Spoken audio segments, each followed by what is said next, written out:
is community? It's Friday Night Lights with laughter as post-game commentary. It's fun runs, fun rides. It's passing the boot for local heroes. And it's breaking ground for groundbreaking startups. This is what makes a community. And it's what makes a community bank. It's fertile financial resources turned back into local soil. Here's to people helping others thrive. This is community banking. D.L. Evans Bank, since 1904. I'm Connor from Idaho Falls. In high school, I started having trouble with my muscles. Playing football, kids half my size were pushing me around. My mom and I spent months traveling the country looking for answers. We finally got one right here at IRMAC. I have a rare disease that causes my cells to lose energy. After 2 years of using a wheelchair, the therapist at IRMAC taught me how to walk again. Now I can do the things that I enjoy and live the life I want. That's why I say, take me to IRMAC. At all our local Teton dealerships, we're committed to our no problem philosophy. No problem means we'll find it, not we don't have it. No problem means the same fair prices that we've always offered on our new vehicles. Because when you shop with us, it's always no problem to buy and service your vehicles.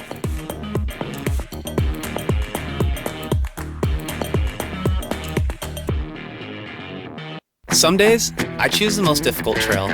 I test my limits. Taking the hard path isn't always easy, but I know it's the right way. When I get done with my ride and I look back at what I've just accomplished, I feel amazing. It takes courage and determination to do hard things. But you can do them. Quitting tobacco and vaping is possible. You decide when. We'll show you how. Learn more at projectfilter.org or call 1-800-QUIT-NOW. We're Valley-wide cooperative. For 100 years, we've been your first choice for residential and commercial propane, fuels, oils, and lubricants. We service HVAC, install water heaters, propane tanks, and accessories. And yes, we'll even deliver right where you need it. Because for us, serving is more than a job, it's a way of life. We are proud to employ your neighbors and to be a cornerstone of your community. We're Valley-wide. Yesterday, today, and tomorrow. We're here for you. It can be a lot, trying to figure out how to make it. How to dream big and to wonder, what if? Because no matter where you are in life, if you don't know what's possible in Idaho, it's hard to keep asking, what if? Which is exactly why Next Steps Idaho was created, with everything from smart tools that help you figure out careers you might be suited for, to training and education options for you. So keep asking what if at nextsteps.idaho.gov. You can't make summer stand still, so make the most of every last second with a new Toyota at Toyota's National Sales Event. During Toyota's National Sales Event, discover our wide variety of fuel-efficient electrified vehicles. Toyota, let's go places. At D.L. Evans Bank, we haven't invested in a deep line of digital banking services to help infuse more banking into your life. Just more living. D.L. Evans Bank. This is community banking. Well, is IRMAC really the best hospital for pediatric care? I mean, aren't all ERs the same? Not all ERs are the same. IRMAC's ER has been delivering high-level clinical care for over 3 decades. As a Level 2 trauma and burn center, IRMAC is well equipped to handle pediatric injury and illness. All IRMAC ER nurses have higher level pediatric certifications, and that's just not common in all ERs. And this expertise and experience is found only at IRMAC.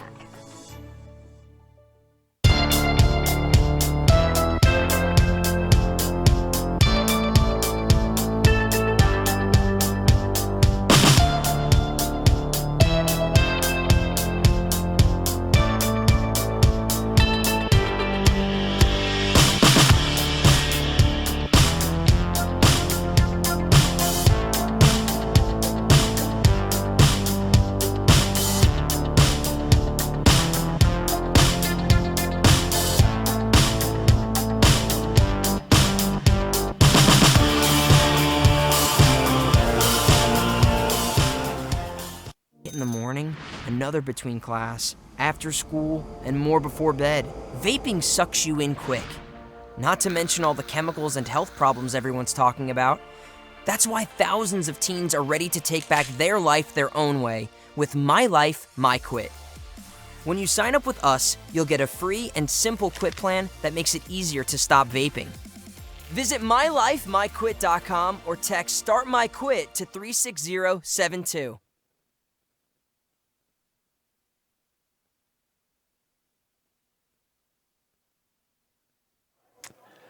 Welcome on a Friday night. This is an IdahoSports.com GameStreams production of the East Idaho Game Night presented by Teton Auto Group, D.L. Evans Bank, and our newest family member for advertising. It's IRMAC Pediatric Services. That's the East Idaho Regional Medical Center. We are glad to bring them on board. This is also brought to you by our major advertising partners, Project Filter, Valleywide Cooperative, the Idaho Transportation Department, the Idaho Department of Health and Welfare, Next Step Idaho, and, of course, your local Toyota dealers. In addition to that, we do have some local advertisers that we will get to as the game goes on. Alta Insurance specifically. Josh, it is Friday. It's time for Highland at Skyline. These are former conference foes when they were both 5A. A number of years ago, about 6 years ago, Skyline went down to the 4A division, and we can say the 4A division has been very good to the Grizzlies as they've won state championships in football now 3 times. Yeah, the Skyline has been very, very impressive to watch.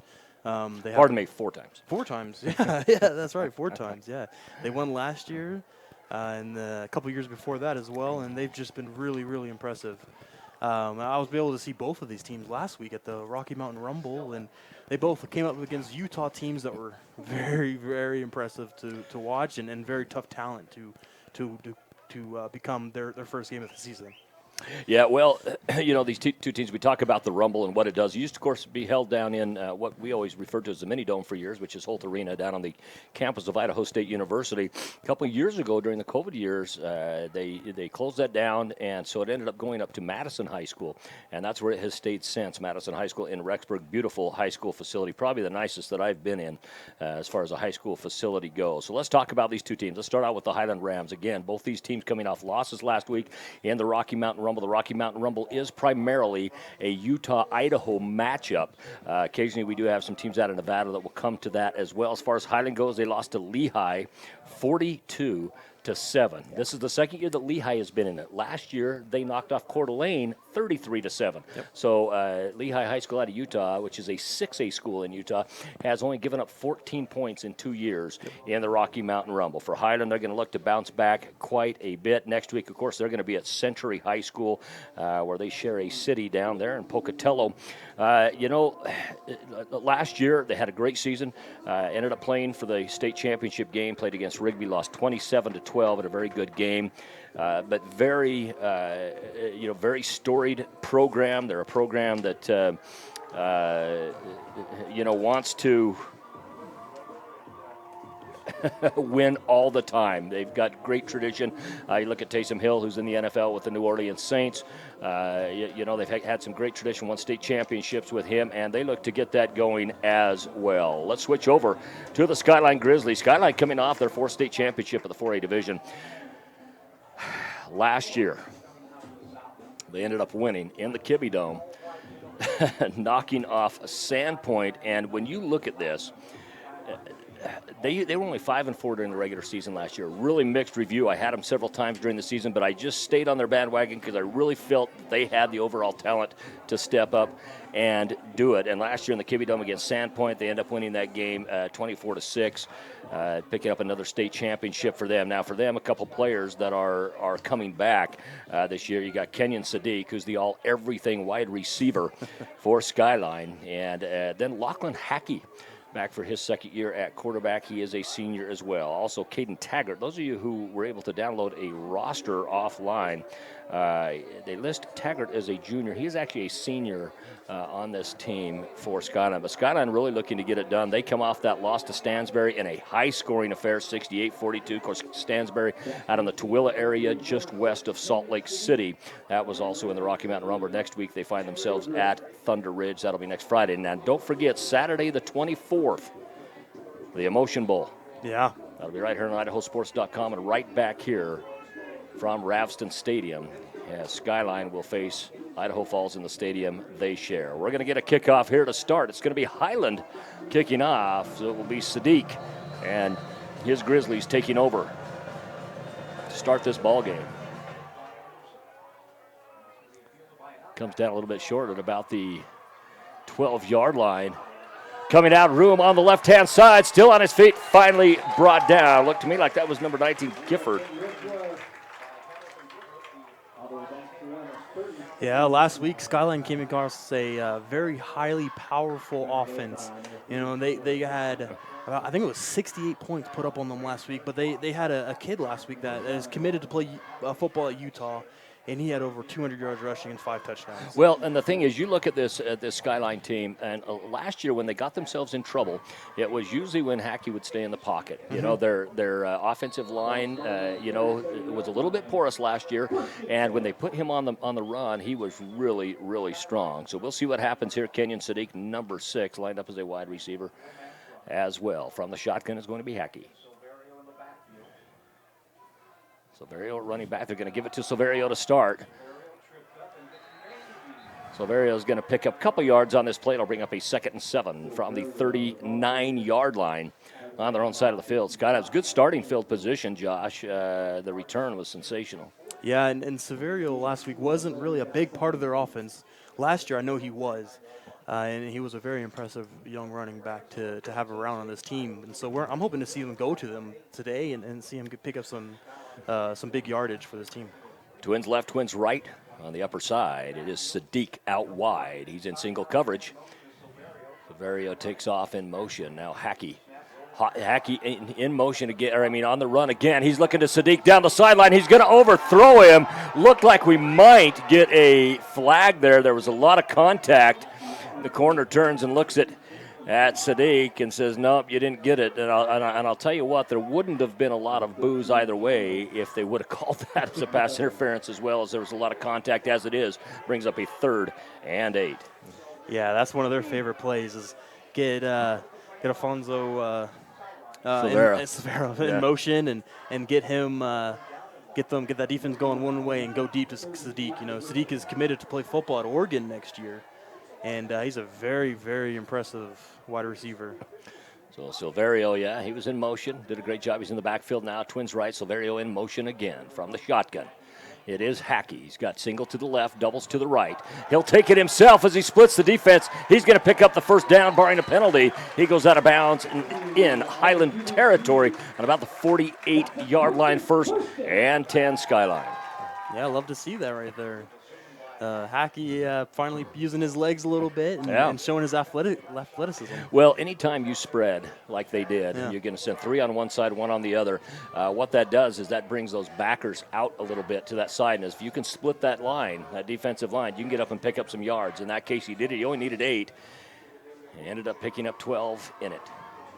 So 1st and 10, 48-yard line on the Highland side of the field. Trips right. Twins left, man in motion. They're going to give it to him. This is Taggart. Taggart, the senior. He's going to pick up what looks to be about maybe 3-4 yards on the play. They're going to give him 3, give him forward progression on that. As Taggart, number 23, picks up the yard. The 5'8", 155-pound senior. He looks stockier than 155 pounds. Yeah, I think they're shorting him a little bit on the pounds. Yeah. Yeah, he's sure. He's definitely Skyline's speedy slot receiver, as a lot of people like to have, and he was really impressive last year. I remember watching him at Holt Arena in the semifinals. Yeah. Man, he had a couple big plays for them. Yeah, a big game against Pocatello last year in those semifinals. It'll be 2nd and 7 coming up here. You know, one of the things we know, even though they lost in week number 1, 68-42, they did prove they can put a lot of points up on the board. That is something the Highland has not proven yet. So we'll have to see what happens with them. It's going to go to Silverio. Silverio splits the defense, gets up, picks up a 1st down. Finally gets gang tackled, but he's still moving. Players pushing both ways. No whistle yet. He's going to get all the way down to the 30-yard line.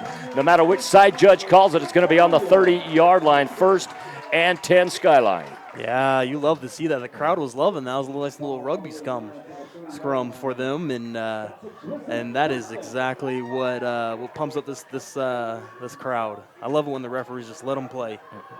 It is nice, and as long as they're staying in motion, that's what they do. You know, one of the things that you teach a young running back or receiver right off the bat is when they get hit, you got to keep those legs moving. If you keep those legs moving, good things happen like that. You know, if you go ahead and go down, you give up some yardage.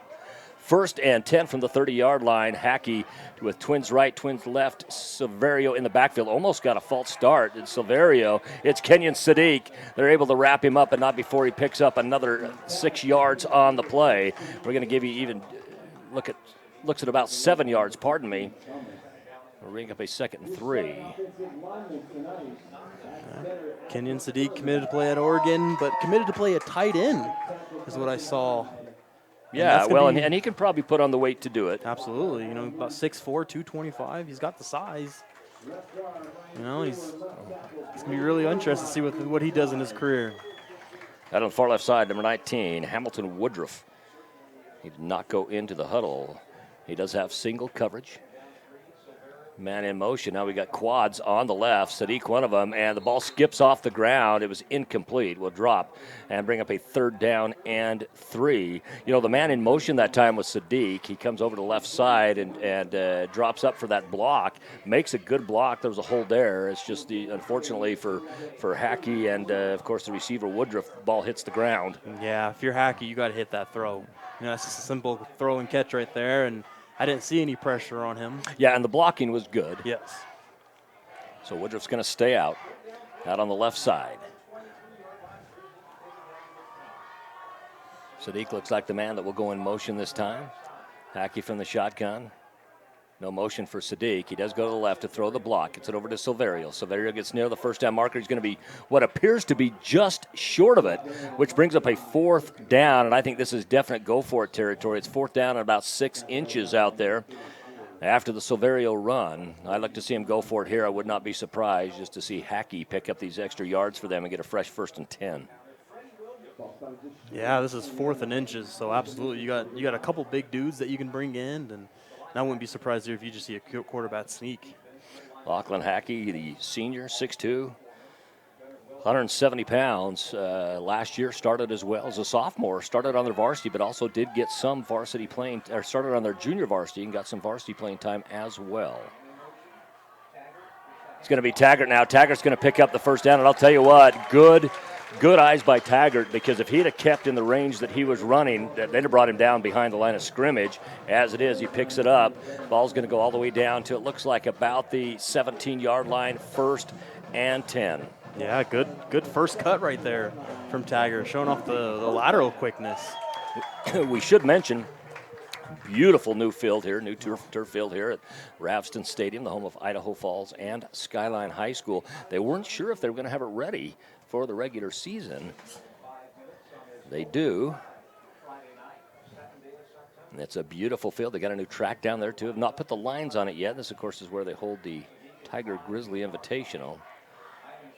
Hackey in the backfield. He drops out. He's able to escape the blitz. Steps up through the middle. Slides. Gets down. It looks like he's going to be about the 14-yard line where he finally gave himself up. That'll bring up a 2nd and 6 for Skyline. Good awareness as well for Hackey. That play really broke down early as the defensive end got into the backfield and flushed him out. Yeah, it's your senior quarterback, so you expect those kind of plays from him and not try to force anything.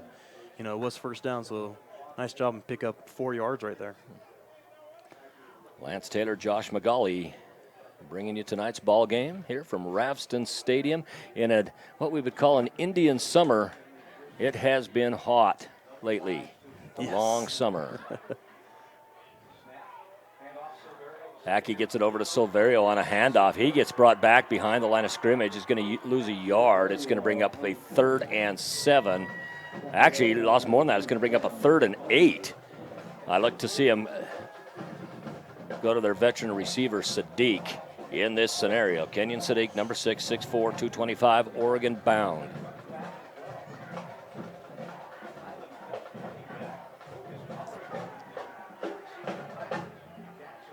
Highland on the opposite side of the stadium with their fan base. Ravston Stadium is a big high school stadium. One of the bigger high school stadiums, one of the older ones in the state. It holds a lot of people. There's been a lot of games take place here, not the least of which have been good Emotion Bowl games. We're going to get a timeout taken by Skyline. Alta Insurance is a locally owned agency with locations in both Idaho Falls and Twin Falls. Alta's mission is to help our community by providing policies personalized to each customer's needs. The community we work and live in is our #1 priority. As such, we offer a wide range of insurance products and companies able to take care of our community assets. Alta Insurance has recently merged with Archibald Levitt Insurance in Rexburg. The same great names with the same great service together. That is Alta Insurance. We want to thank our local sponsors for coming on, and of course our statewide sponsors, as we've mentioned before: Project Filter, Valleywide Cooperative, the Idaho Transportation Department, the Idaho Department of Health and Welfare, Next Steps Idaho, and of course your local Toyota dealer, and our East Idaho Game Night, which is presented by Teton Auto Group, D.L. Evans Bank, and our brand new family of advertisers.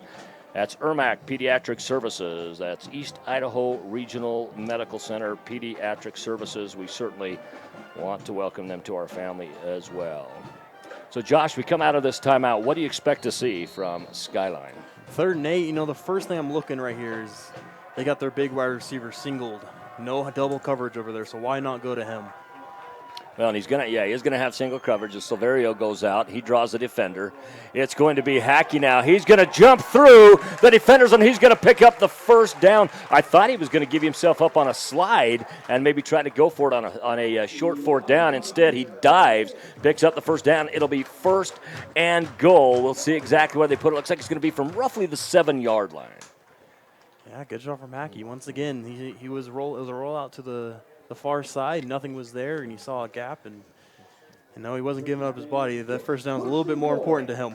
Well, Hackey's a very athletic player. When I talked about last year how when they tended to struggle, it was when they just kind of keep him in the pocket there, and the line wasn't really giving him the protection all year that he needed. They had times when it was good, but times when it wasn't. But you can see what he can do on the run.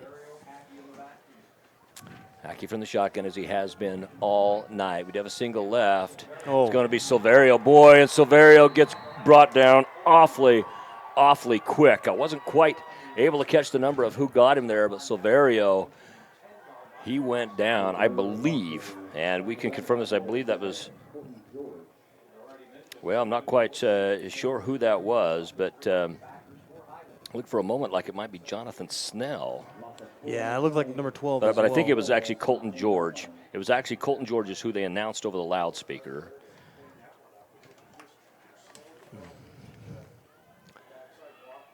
So it brings up a 2nd and goal, now back at the 10-yard line after the deep tackle. From the shotgun, 2 in the backfield, 2 receivers. They go to Sadiq in the corner. Look at him. He goes up. He makes the catch. And they're going to say, no, he was out of bounds. Of course, in high school, you only have to get the 1 foot down. Was unable to do so. He did come up with the catch, just unable to come down in bounds. As it is, they'll bring up 3rd and goal from the 10-yard line.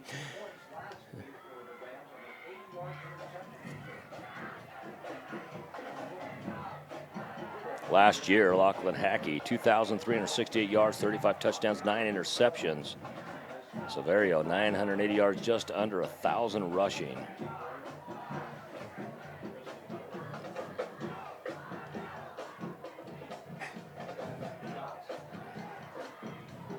We're going to get trips out to the left, twins to the right. Sadiq from the shotgun. Nobody in the backfield. Makes the offensive line do their job. It's Hackey stepping up through it. He's going to get the touchdown untouched as he went in. When you can spread a defense like that and pull those outside linebackers way out to help on those receivers, it really opens it up. And as it is, Hackey steps in and gets the touchdown, a 10-yard run. Yeah, Hackey this whole drive showing off, first off, the confidence and the patience in the pocket, and also the ability to use his legs. So great job by him to put his team on the back of this drive and do it himself.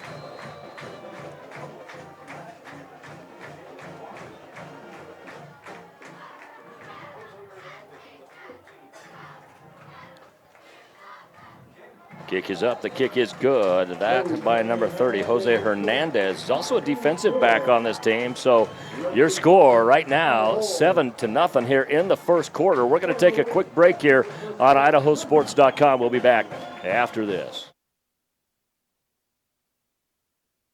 Well, yes, I've heard Ermac has quite a few pediatric specialty services, but can you tell me what you have to offer? Ermac offers specialized pediatric care. in our ER and our pediatric ICU. Pediatric doctors focus 100% of their time on hospitalized kids. And IRMAC has many children's specialties, like pediatric surgery and anesthesiology, cardiology and endocrinology, and more. This network of local pediatric experts is only found at IRMAC.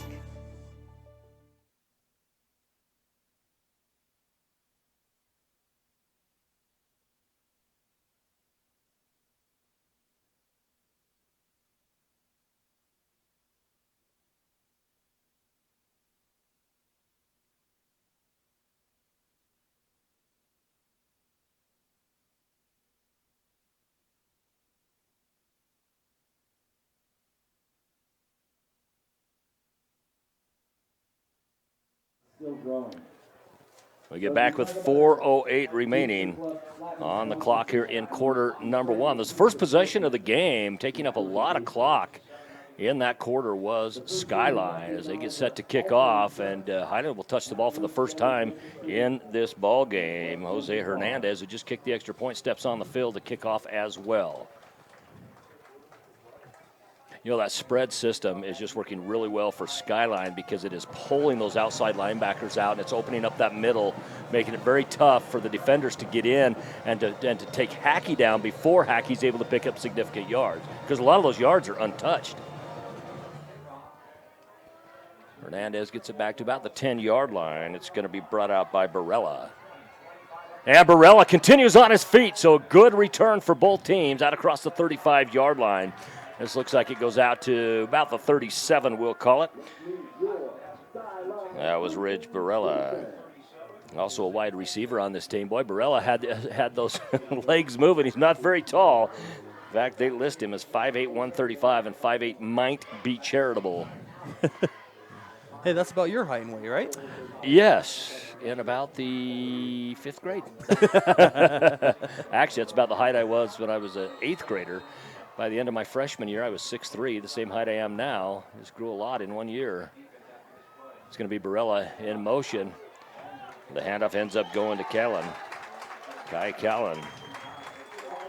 He's just a sophomore, so he's going to be around for these next couple years for new head coach Nick Sorrell. Yeah, he was the only person that scored last week for Highland. He got an interception for a touchdown on the Lehigh quarterback who's committed to Colorado State.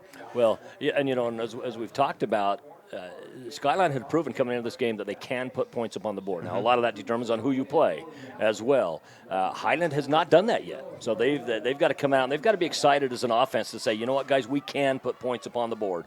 From the shotgun. Now a run to the right. 2 defenders there, unable to catch him. Finally, he gets himself out of bounds. Drew Hymas, great job getting himself up and out of bounds after picking up the first down. Great block on the outside as well by big number 73. That is him 6'3", 301, Bruce Gallo. Yeah, and I don't know if that was a designed run or not, but... Well, I don't know if that was the designed route for the run. He tucked it early.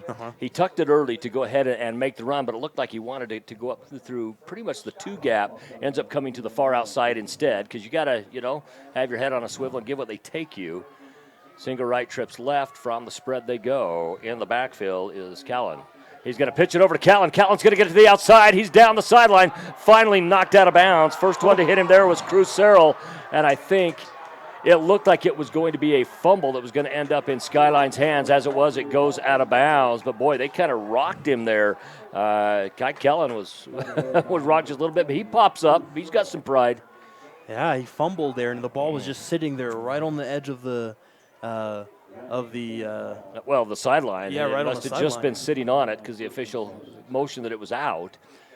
Now the ball set on the 37-yard line on the Skyline side of the field, and right now Highland's got to be happy after just putting up 7 points yesterday. And next week heading to Century, they want to put some significant points up on the board. From the shotgun again is Hymas.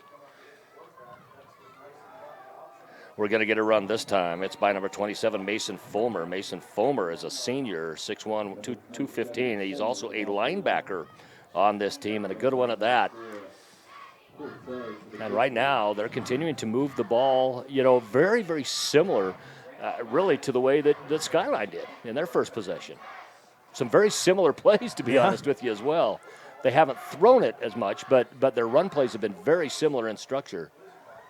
Yeah, and they must have watched last week's tape, and they're just running the ball right now because that was the weakness of Skyline. Yeah, was certainly their running defense. Hymas has an open receiver down, looks at him in the end zone, and he is out. Same thing that happened to Khalid Sadiq on the other end, where was able to come up with the ball, just unable to do it from an inbound position. It looked like that was a number 14, Jet Richards. Good concentration right there to catch the ball. Yeah, it was, and a great throw. Yeah. And the thing is, I mean, he just got it right over the head of the defender, the defender in that situation, that's one of those that could potentially be a pick as well. That ball was very well thrown, brings up a 3rd down and 5. 3rd down and 4, we'll call it. Hymas has trips left, nobody on the right. He'll go to the left. He's got some single coverage with players out there. Hymas looks like he's going to get the first down. He does so. There's no flags. So he gets inside the 25-yard line where it will be 1st and 10 Highland. So Highland, something kind of just trivial there. They of course, are black and white. They're the Highland Rams. Well, down in Utah, they also have the Highland Rams, who are black and white, and these two teams have played each other before. The difference is the Highland Rams of Pocatello, red is their trim color with the black and white, and yellow is the trim color for the Highland Rams down in Utah. So, but they've played each other before. I think I've only recognized the Highland Rams in Utah because of the rugby team, right? Yeah, of course, yep. Of course. Forever strong.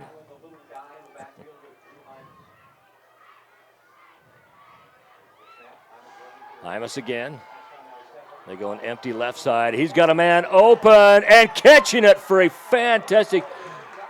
They're going to say he was out of bounds, and I'll tell you what, there is no replay in high school. I strongly disagree with that call. I thought the left foot was clearly down. If it was 2 feet down, he definitely would have been out. But it looked like the left foot came down first, and he complained a little bit at the call, and I think he had a right to complain at that. But when it's all said and done, we give the benefit of the doubt to the officials. They are right on the call. Yeah, I think that was a catch as well. And the Highland Rams student section is making sure the referees know. Yeah, they are, and their coaching staff. And 4 coaches come out on the field. Hymas from the backfield again. Yeah, they're going to say that this is illegal motion or a false start. That's what it is. As it is, it's going to be a 5-yard penalty. Oh, no, that's on the defense. That is on Skyline. That's going to be an offsides on Skyline. And the way it was, I didn't see anybody jump. I wonder if they were just actually lined up offsides in that. Coach Berger very, very upset about that call. I don't know if he was upset with the referee or his defensive lineman. His team, yeah, that's right. Out to the side, ball goes off to Coons. Coons now cuts up through the middle, unable to pick up any yards. In fact, it looks like he might lose about 3 yards on the play. And we do have a penalty flag. This might be a chop block. No, it's going to be a holding. It's going to be a holding on the offense. It's going to be a 10-yard spot foul. We'll see where it ends up. It's going to bring up a 2nd down as they will replay the down. The ball is going to be on the 31-yard line. So it'll be a 2nd and 17. Lance Taylor, Josh McGauley bringing this ball game to you on East Idaho Game Night. Right now, we do have an updated 5A score. Boise and Owyhee. Owyhee 2-0 to start the season, tied at 7 apiece in the first inning at Donald Larson Park in Boise. And this is going to be a false start. That was an easy one. That one happened to be on number 14, Jet Richards. Richards, who had the great catch but was out of bounds down in the corner of the end zone several plays ago. Another 5 yards makes it 2nd and 22. It's a lot of twos. Yeah, there is. Last week, I happened to call a game where a couple touchdowns were scored on, one of them on a 3rd and 29 and one on a 4th and 36. Yeah, those just seem like plays that make coaches want to have a heart attack. Yeah, on both sides of the ball. Hymas has a single blocker in the back. He's finally being flushed out. He's going to run. They're chasing him down. He's going to get out of bounds. It's going to be back what appears to be right around the 26, 27-yard line. We'll call it the 27-yard line. Able to pick up some significant yardage back. And in a high school game like this, and especially as well as they've been able to move the ball, it's not unreasonable for them to pick up a first down here on a 3rd and 13. Absolutely. And you like to see this as probably maybe even being a 2-down type of thought process right here. And so you say they get to about 10 yards, why not go for it on 4th and 3rd? Highland, 5A out of Pocatello. Of course, the number 1 team in the state is Rigby High School, your reigning state champions who beat Highland last year. And Rigby right now spending their 3rd game on the road. The first one was in Missoula. Second one was in Logan, Utah, or Smithfield last week. And this week in American Fork, Utah. Hymas with the pass, goes out to the side. His receiver had slipped down. I don't think it was a bad pass. What had happened is Rich Barella had slipped down. And when Barella slipped down, he was unable to catch up with where the pass went. So here's a 4th down. Don't know what the leg of their new kicker is. Of course, they graduated a great kicker last year. Not quite sure what they're looking at this year, but it looks like they're going to go for it.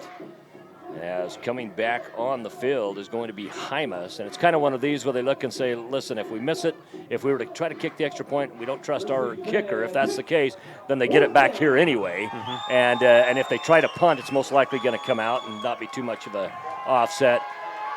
Being flushed out of the pocket is Hymas. He's looking to be chased down. Has a man out in front of everybody. Hits his big tight end. And they're going to say that he dropped it. His big tight end was number 87, Cyreno, the 6'2", 212-pound junior. And he had it for a moment. He must have just bobbled it before he went out of bounds. And it'll be a turnover on down. So now on the 32-yard line, on the 27-yard line, it'll be Skyline up 7-0, taking over 1st and 10. Yeah, Hymas couldn't have done anything better right there. He was getting pressure all around him, and just to get the opportunity to give it to his big tight end and have him drop it, that's one of those plays you're going to look back at the end of the night. Oh, man, that would have been a touchdown, and if they lose by a touchdown, that's going to be the issue. Skyline comes out with a no huddle. We do have another update from the Boise Valley, 7-6 right now in the first inning. First quarter, Mountain View leading Rocky Mountain. This is not a baseball game. And in the backfield after he bobbled snap, Hackey ends up being brought down by Freddie Williams, 6'4", 310 pounds. It's a big boy. Yes, he is. Of course, Highland put out some big linemen before, gone to big Division I programs.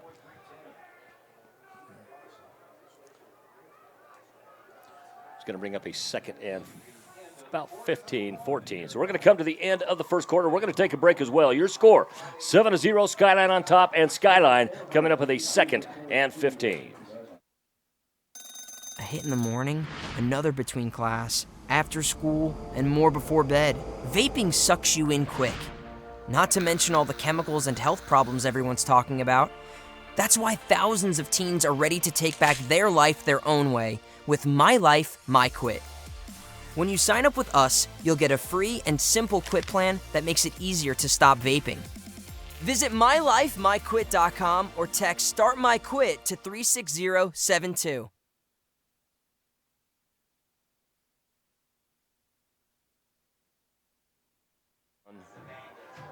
Well, get ready to start quarter number 2. Lance Taylor, Josh McGauley here on East Idaho Game Night, presented by Teton Auto Group, Ermac Pediatric Services, and DL Evans Bank, brought to you also by our major advertising partners, Project Filter, Valley-Wide Cooperative, the Idaho Transportation Department, the Idaho Department of Health and Welfare, Next Steps Idaho, and of course, your local Toyota dealer. We also like to thank Alta Insurance, being our local sponsor for this game tonight as well. We talked about Skyline having proved that they can move the ball and that they can get into the end zone, even with that loss last week, putting up 42 points.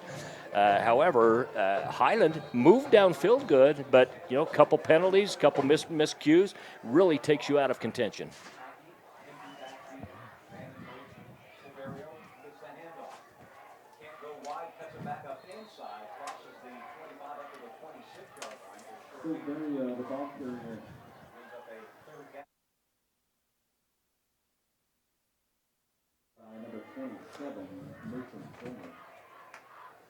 Thormer with the stop on the play.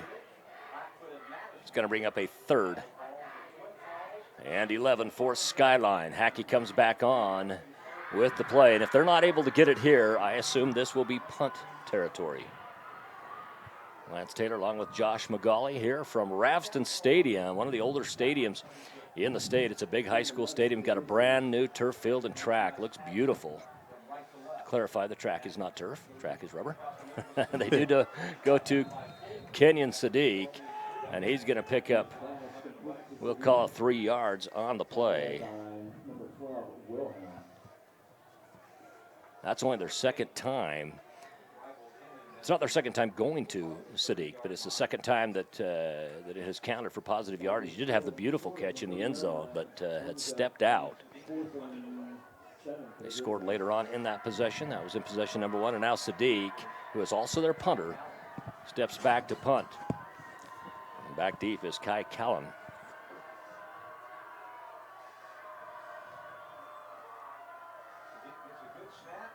Almost gets it blocked. Nice kick by Sadiq. And it's going to bounce and take a very favorable Skyline bounce down inside the 20-yard line. I'll tell you what, the net on that was very, very good as it goes down to the 17-yard line, where Highland will now take over 1st and 10. What a great kick by Sadiq. Yeah, 50-plus yard punt, not bad for your star wide receiver. Well, the most important thing is where it ends up. And the thing is, it was short enough. I mean, it was long enough that it had some decent distance, short enough that back there, Callan was unable to go up after it because defenders were there. But it took a fantastic bounce, and of course it's where it ends up, not where it just comes down and hits first. 1st and 10. Back on the field, Drew Hymas. One in the backfield, twins left, twins right. Man in motion. The man in motion is Barella. Barella has it, boy. He gets stopped quickly in the backfield. Skyline brings him down. What a great defensive play. First in on the tackle for Skyline was Kohler Morgan, 5'11", 175-pound senior linebacker. That is not a very big linebacker, but he did his job. Absolutely, and I believe Avery Bright was in on it as well. Yeah. The senior. Biggest number you can get, number 99. You know, there is a sizable difference between the offensive and defensive lines of these two teams. Highland is the bigger team. There is no question about it. But they have not had as much ability to move the ball up and down the field. They moved good last time, but some miscues stopped them from getting into the end zone. Callan has it. He's going to be able to pick up some positive yards, take it out right to the 20-yard line. It'll be a 3rd and 7 for Highland. Yeah, that's one of those draw plays that got made really famous by Clemson a couple years ago with Trevor Lawrence and Travis Etienne. That little draw play. And the delayed. Yes, exactly. I love that play.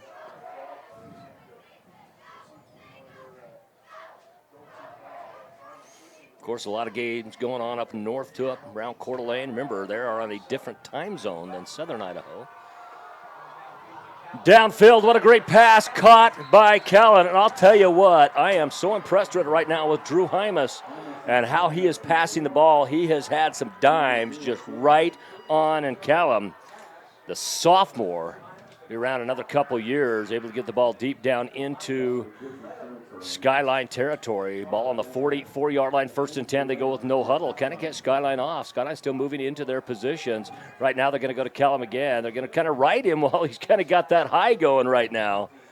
And he's going to pick up 7 yards on this play. Absolutely. Callum only a sophomore. And last year he really got his opportunity with Highland in the playoffs as a freshman, and they saw the ability that he had and the ability that of the skills that he has to create a great running back. Nick Sorrell in his first year as head coach. He's been a long-time defensive coordinator for Highland as Gino Mariana stepped down as head coach. He's a long-time coach there. A lot of state championships under his belt as well. Sorrell was part of a lot of those. In the backfield, it's Barella. He gets grabbed quickly and brought back. I think the first one in on that was number 5, Ian Galbraith.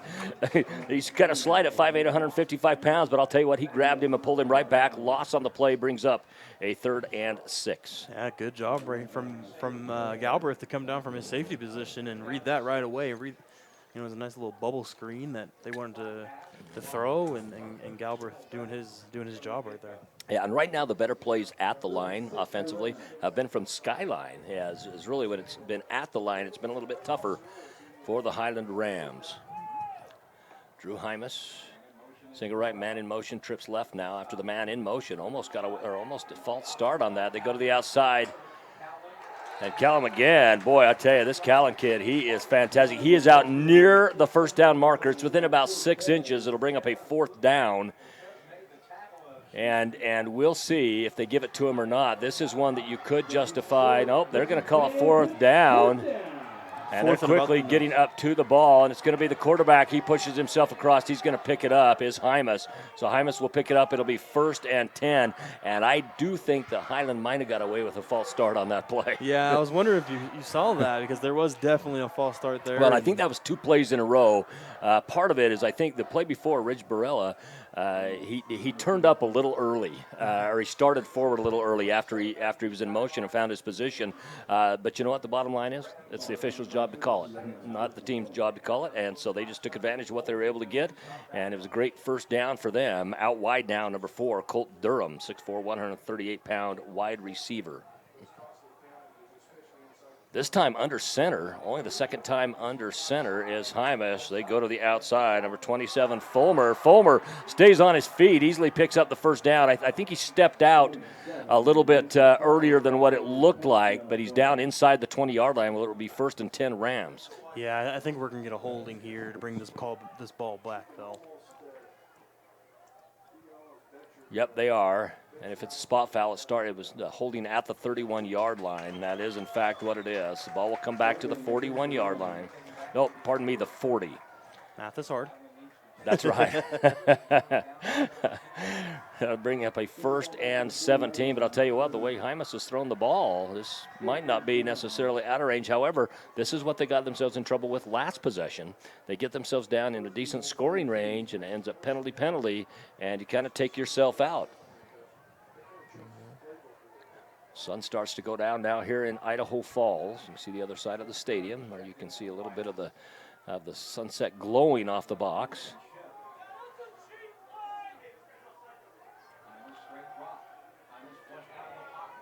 There goes Hymas to the right side. Hymas finally gets knocked out of bounds, does not come down.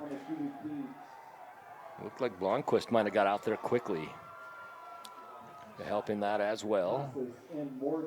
As it's going to bring up a 2nd down and it looks like 13. 2nd down and 13 for Highland. You know, fortunately for Highland, the penalty came on a 1st down, so it does give them some time to make it up. Where that becomes extremely painful is when it happens on a 3rd. Yeah. No, absolutely, and this gives them some wiggle room too. He could take a shot right here at the end zone. You know. Yeah, he could. He could, and I would not be surprised to see him send the sophomore Kai Callan out. Once again, Hymas goes across the middle, and I'll tell you what, he had an open receiver down the right side. Down the right side, it looked like it was number 3, Barella, and didn't see him, and instead, see the defender pulled off Barella and had come into the middle, so he threw into double coverage. Now on 3rd down. Yeah, number 13 Morgan who got his hands on the ball, and he was trying to fit it into a tight window. Was Hymas, but good job from Colton right there.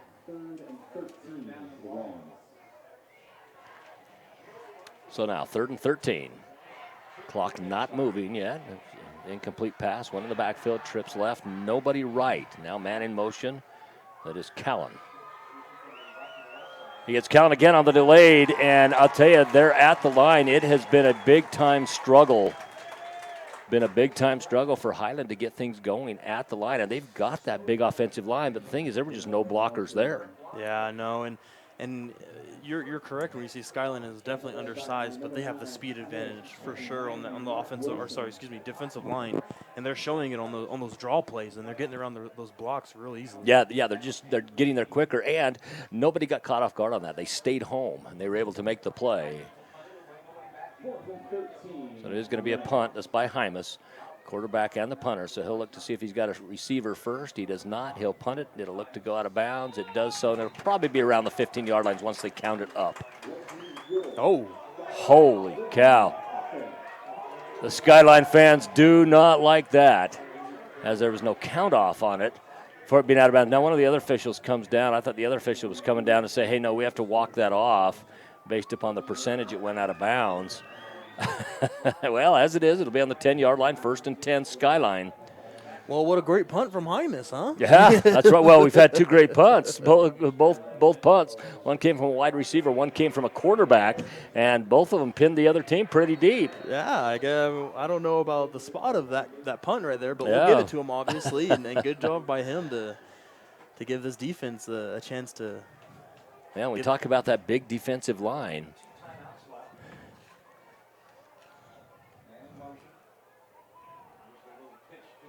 Going up to the left side, he cuts up to the middle. Not sure who he gave that to. It was not Silverio. It was Taggart. It was Taggart then. Okay, so Taggart picks up, it looks like maybe a yard on the play. Not even that. We're just going to call it no gain, 2nd and 10. They've put the scoreboard at 2nd and 9, but they're, based upon where the officials are standing and where the ball's placed, it is 2nd and 10. Yeah, that was a neat little play there. It was a fake handoff to the running back and a little pitch toss to Taggart, all in the same motion. 7-0, your score. Skyline Grizzlies on their home field up on 5A Highland. Both teams coming off a loss in the Rocky Mountain Rumble to Utah schools. Taggart now to the outside. Nice tackle made. The tackle made by Callan. No, it was Campbell Thomas, pardon me.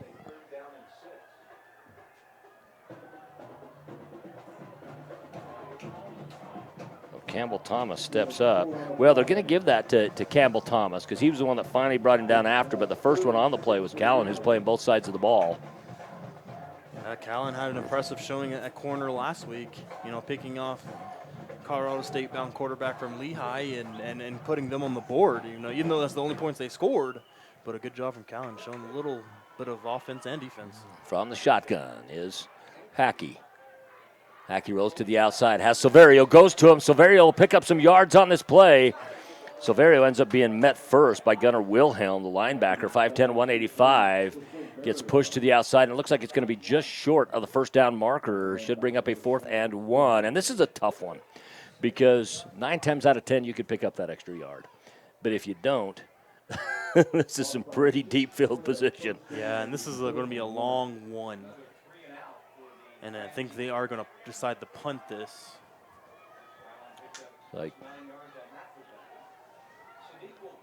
Yeah, they're changing, so it is going to be Sadiq. And if you're Skyline, and if you're Sadiq, you got to get this off a little bit quicker than you did last time. I'll tell you what, it was within a hair's width of getting blocked last time he punted. Ended up being a fantastic punt, but a block here could be disastrous for Skyline. So Skyline's going to call their timeout. We're going to take a timeout as well right here on IdahoSports.com. Stick around. We'll be back right after this. Well, how do I know when to take her to the IRMAC ER?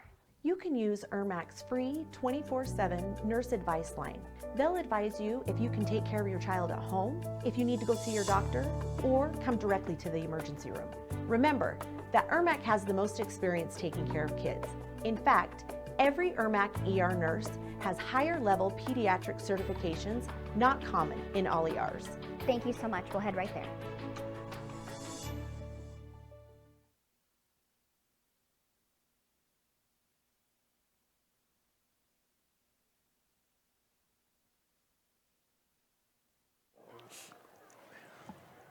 Fourth and 1, but clear back on the 19-yard line on their own side of the field. So Sadiq will back up and will punt.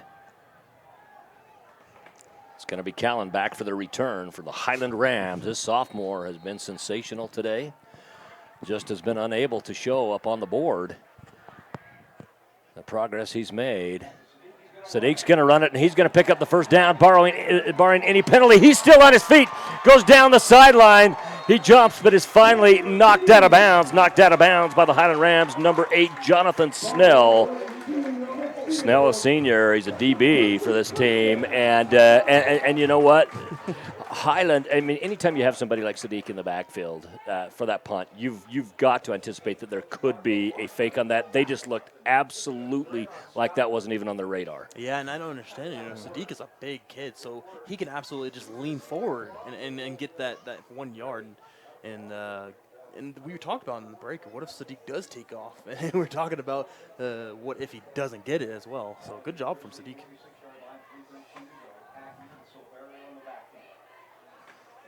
That's a 25-yard run for Sadiq. It's Silverio now with the ball. Silverio looks to pick up about 2 yards on the play. Will bring up a 2nd and 8. And for Highland, that was a missed opportunity to really get in. You know, those sides were just not covered. Sadiq is a threat. So the 2nd and 8, 2:53 remaining in the first half of play. We're here in quarter number 2. From beautiful Rafston, their great new field. Got a new track down there. Their rubberized track is where they hold, of course, the Tiger Grizzly Track Invitational as well. And they have not put the lines up yet, as they just recently got the field laid down. Didn't know if they were going to have it ready for the start of the season, but quickly got to work and it got done. Taggart's the man in motion. They go to Silverio. Silverio gets brought down in the backfield, and it's down even behind the original line of scrimmage, as they'll call it. It'll end up being a 3rd down and 11, more of a 3rd long 10. Ball goes all the way back to the 45-yard line. Yeah, good job from Colton George, the inside linebacker, and he was the one that finished off that tackle. Hackey comes out with the play. Now we wind down inside 2 minutes. If they're unable to get it here and they do have to punt it, there could be time, the way that Hymas throws, for Highland to put up some points on the board. As it is, Highland has only put up 1 score this year, and it came defensively. Hackey goes down to the side, has a receiver open. It was actually, you know, they're looking for a penalty on that. I thought it was a great defensive play. I believe that was Snell on that play. Nope, it was number 4 on the play. It was Colton Durham, the junior, 6'4", 138. That was a great defensive play, I thought. Brings up a 4th down and 11. Once again, Sadiq will be back for the punt. We will see. Callum will be back to return. And I bet you they're going to anticipate a potential right here. But no, they are going to go for it. They're going to call this go for it territory. So it's going to be trips right, Twins left. Nobody in motion so far. It is Hackey from the shotgun. And he is going to kick it. So rugby style, they're just going to make it so it was not returnable. And once again, takes a favorable Skyline bounce. This inside the 15-yard line down to what appears to be about the 13. Where with $1:29 on the clock, Highland will have some opportunities to get down the field. Highland still has all 3 timeouts remaining here in the first half. Yeah, and Highland does need to get some points on the board. They've had some good drives, but penalties have been a big a drive killer for them. Well, their good running back, Callan, has gotten the end zone this year, but it came on a defensive play, not on the offense. So their offense is yet to put points on the board this season. Certainly Coach Nick Sorrell, in his first year as head coach, would love to see his team get in the end zone, as would all their fans and their players. It's Hymas from the shotgun. He steps up through the middle. He's flushed out of the pocket quickly. Now he's going to go to the right side. He has some room to run. He's going to get out of bounds, a little short of the 1st down. Very first one to get in there was Eric Blomquist, the defensive lineman, number 0, who got in there and flushed him out. The receivers had gone deep enough that he could really pick his spot, though was able to pick up 9 yards, brings up a 2nd and 1.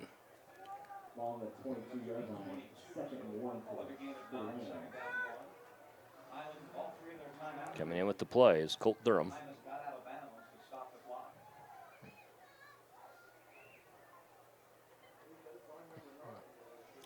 So 1:22, clock stopped.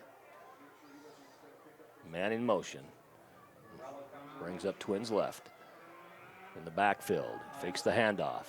Goes over, it was a screen play, and I'll tell you, that was going nowhere.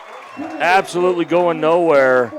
As number 4, Jorge Cortez comes up, the linebacker, 5'9", 170. He looks bigger than that, but I'll tell you, he came up and he blew that play up. That had absolutely no chance. Now it brings up a 3rd and 5. Yeah, good play from Cortez. He recognized that immediately and instantly broke that up. 3rd down, long 4, short 5. Now down under 50 seconds to go, 48 to be exact. From the shotgun again, it's going to be Hymas. They're going to have spread offense, trips to the right, single to the left. He steps up to the middle, and he's going to get sacked. Keeson Smith, pardon me, defensive lineman steps up, takes him down. And right now, the smaller line for Skyline is having their will. Yeah, they're showing off the speed on the edge and in the middle. It seems like they're overcoming the big guys. Yeah, really we got a timeout. We'll stay right here for this timeout. But Skyline, I'll tell you, they're stepping up and they're doing it defensively as well. Let's look at some scores now as Boise in the 5A division is on top of Owyhee, undefeated Owyhee, 14-7. Owyhee was a brand new school last year and won the state basketball championship. First one to ever do that in their first year.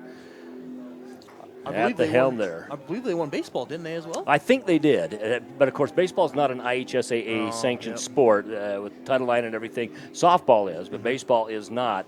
14-0, Bishop Kelly on top of Centennial right now as well. Bishop Kelly 4A, Centennial is a 5A school. And, around the state, we have all the scores. Simply just hop on to IdahoSports.com, go into Friday Night Flash, and you can see what's going on around the state. We got a lot of 4A, 5A matchups, a lot of 3A, 4A matchups, and a lot of 2A, 3A matchups. Notice I don't list a lot of 1A, 2A matchups because 1A in both divisions, D1 and D2, are both 8-man football leagues. Yeah, I got to experience 8-man for the first time last year. Minico is 2-0, having a great season. They're down playing Ridgeline High School in Utah. Ridgeline down in Cache Valley, one of the new ones. Of course, as we talked about before, number 1 ranked Rigby Trojans, 2-0, have traveled a long way the first 3 weeks of the season. Kicked by Hymas, lucky to not get it blocked, and it takes a bounce. Right now, these punters have done everything they could do to put the teams as deep as they can. This is going to come out to the 43-yard line, 1st and 10 with 28 seconds to go, and we'll see what Coach Scott Berger has drawn up here to end this first half. Yeah, if you're Highland, you have to double team Sadiq. He's gonna get at least one throw into the end zone with 28.1 seconds left. He's their big guy, and why not give him a chance?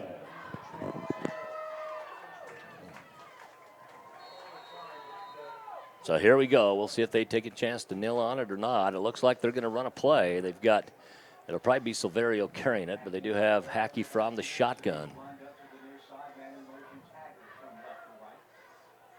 Haggard in motion, comes to the right side. He has single coverage if they go. However, Hackey's going to run it up the middle. They're going to see if they can get some kind of run here, and they do have one timeout left if they want to get down in field goal range.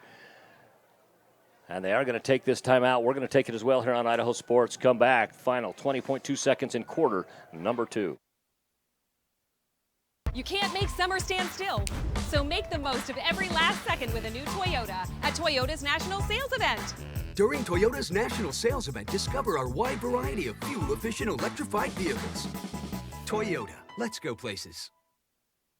Your job is serving clients, making goals and meeting them, hiring staff, paying expenses, and looking for business opportunities. Our job is to make sure you have the resources to keep doing your job. This is Community Banking. D.L. Evans Bank.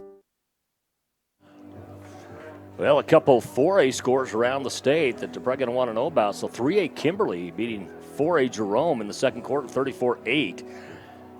South Fremont leading Salmon in a 3A, 2A matchup. And then 3A Powerhouse Sugar Salem, 20. Shelley, 4A, 7 in the second quarter. Hackey comes to the outside. He's got Sadiq. Sadiq looks to step through the defenders. Gets to the sideline. Gets out of bounds with 15 and a half seconds on the clock. Picks up a first down. Clock was going to stop either way. This way it stops permanently until the next play starts. I would not be surprised to see him take a couple shots at Sadiq here deep. Yeah, absolutely. They're going to draw up something just for him and just to get him to get that jump ball. Well, and if you do it on the through a spread where all the defenders are occupied, leave him with one-on-one coverage.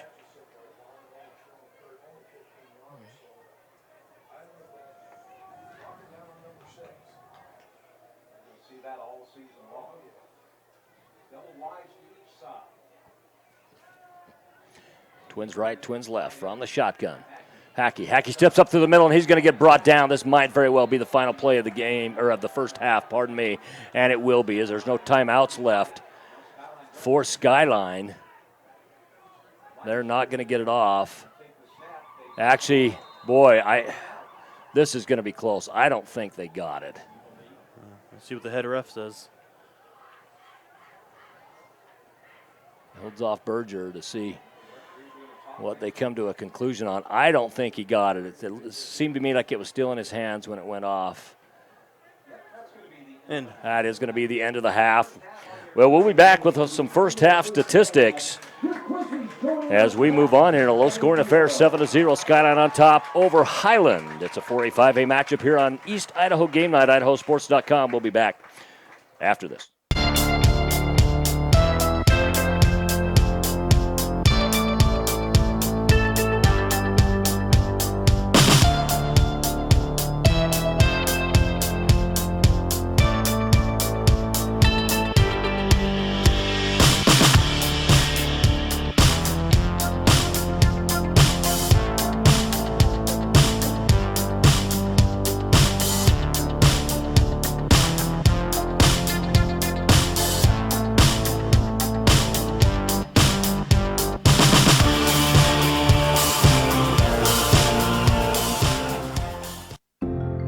What is community?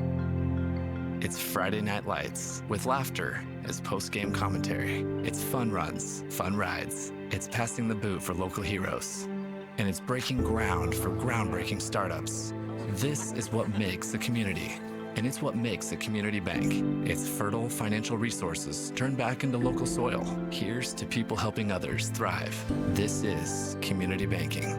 D.L. Evans Bank, since 1904. I'm Connor from Idaho Falls. In high school, I started having trouble with my muscles. Playing football, kids half my size were pushing me around. My mom and I spent months traveling the country looking for answers. We finally got one right here at IRMAC. I have a rare disease that causes my cells to lose energy. After 2 years of using a wheelchair, the therapists at IRMAC taught me how to walk again. Now I can do the things that I enjoy and live the life I want. That's why I say, take me to IRMAC. At all our local Teton dealerships, we're committed to our no problem philosophy. No problem means we'll find it, not we don't have it. No problem means the same fair prices that we've always offered on our new vehicles. Because when you shop with us, it's always no problem to buy and service your vehicles.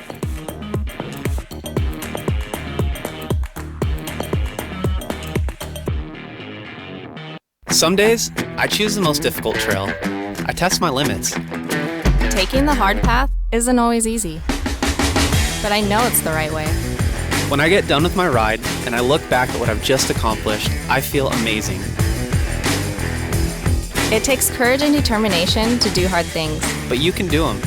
Quitting tobacco and vaping is possible. You decide when. We'll show you how. Learn more at projectfilter.org or call 1-800-QUIT-NOW.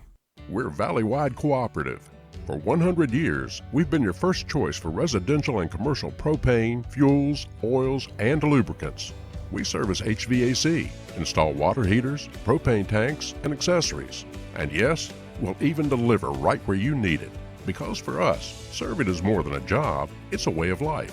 We are proud to employ your neighbors and to be a cornerstone of your community. We're Valley-wide. Yesterday, today, and tomorrow. We're here for you. It can be a lot, trying to figure out how to make it. How to dream big and to wonder, what if?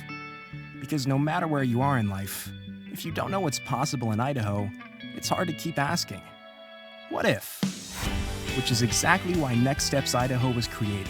With everything from smart tools that help you figure out careers you might be suited for, to training and education options for you. So keep asking what if at nextsteps.idaho.gov. You can't make summer stand still, so make the most of every last second with a new Toyota at Toyota's National Sales Event. During Toyota's National Sales Event, discover our wide variety of fuel-efficient electrified vehicles. Toyota, let's go places.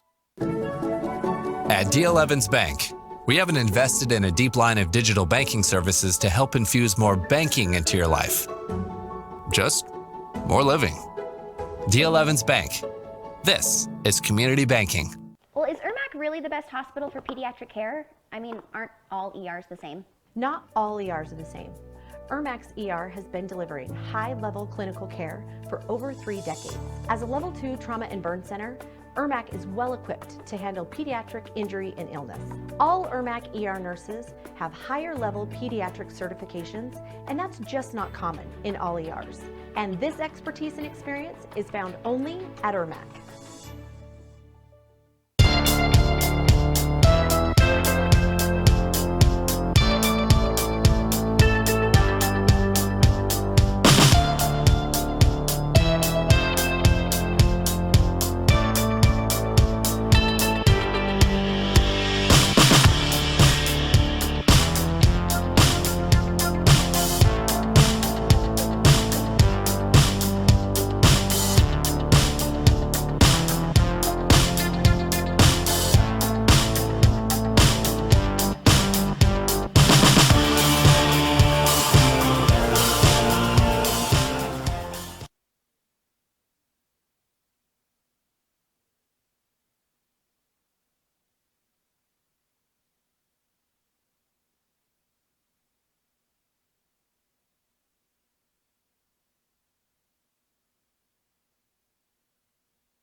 It's halftime, 7-0, your score. Not a lot of points put up on the board. We've had a lot of movement on the field, just not a lot of points put up. As Skyline opened their opening possession, as the lights go out here, Skyline comes out their opening possession, scores. That ends up being on a 10-yard run from quarterback Hackey with 4:08 remaining in quarter number one. Since that time, all it has been is 3 and out, even a 4 and out. And these lights now, we're finding out they're doing this on purpose. These are new lights, brand new lights at the stadium, so they've got them all different colors, and now they're flashing on and off for their home team, the Skyline Grizzlies, to come out on the field. Once again, in case you're not aware, Rafston Stadium here is shared by both Skyline and and Idaho Falls High School. Now, as you look across the stadium right now, you see orange on the other side. That side is painted tiger colors for Idaho Falls, and on this side that you don't see, the stairs and everything are painted blue, which is the Skyline colors. And whoever wins the game that year has been painting the goalposts. However, what they are doing now is rather than have them paint the goalposts, they'll leave these goalposts yellow. Rather than have them paint the new goalposts for whoever wins the Emotion Bowl, they will put their wrap on the bottom of the goalposts. So like right now you have the Grizzly, plus they're the home team right now anyway. But they've got the best of this series the last while. And sure, Skyline won last year. that's what I'm talking about. The Grizzlies. Or no, sorry, Idaho Falls. Am I wrong on that? Hang on. Because I did that game last year. I'm pretty sure Idaho Falls Actually, made like a 28. We did that game together, I believe. Did we? They made a 28-point comeback to win it because Skyline had like a 21 That point. is correct. Why am I thinking that? I'm confusing myself. We're looking it up right now. 5-4 last year, Skyline. They go on to win the state championship game. Idaho Falls actually had a good football team last year. They just happened to be in a very powerful conference, not the least of which was Rigby, your state champions in that. Of course, Highland in that conference as well. But this has been a great rivalry over the years. Pardon me, they did. Skyline lost to Idaho Falls 38-34. That is right. That was the big comeback. I'm sorry. It was the 4 years before that they had won. 7-0 is your score here. Now under 35 seconds to go before we start the second half. And it will be Highland that has the ball to start the second half. And Highland's got to be happy for that. They are yet in this season, second game in, to have found the end zone on offense. They found it once defensively, but have not found the end zone on offense. We did get a score update in the first down in Utah. It was Rigby 7-3 at that moment, leading American Fork High School, the Cavemen. Out of Utah County there. Cavemen are 6A school down in Utah. Rigby was an impressive team last year. Yeah, well, they have been the last number of years. They've just been very, very tough. Coeur d'Alene, of course, has been a tough 5A school as well, but find themselves down a bit this year. Had a couple, had that big loss to start the season as well, and to Rigby. That game, of course, was played at the University of Montana up in Missoula.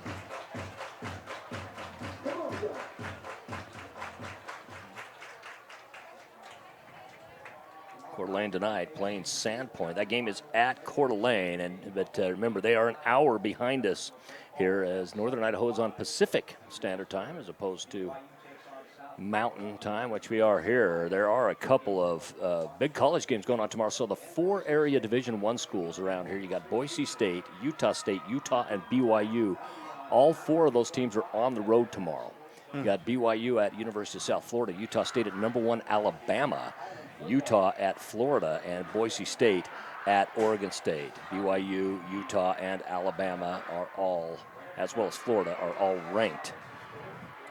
You know what? I saw a very interesting article on ESPN the other day, and it was a gentleman who does a little bit of gambling, and he put a lot of money on Utah State, not only to beat Alabama, but to win the national championship. Well, I hope that's not his entire retirement that he's put on that. Now, let me tell you what, because I did a bunch of my schooling at Utah State. That's not my main team. I won't reveal my main team here, but I'll always have a soft spot for them. So let me tell you how much I would love to see that happen. Oh, I think everybody in the state of Utah or Idaho would love to see that. I'm not willing to bet $1 on it, let alone a significant amount of money that would draw national attention to a sports show. Kicknows are trying to keep it out of the hands of Callan. They do so. Then coming up the side, it ended up being a good return. You don't really want to get it in his hands either. That's number 14, Jet Richards, a wide receiver, a sophomore as well. You know, you look at Richards, you look at Callan. What a great sophomore group out there that they have coming back. You also got Kason Thomas, part of that sophomore group, Chase Zweigert, and several others as well.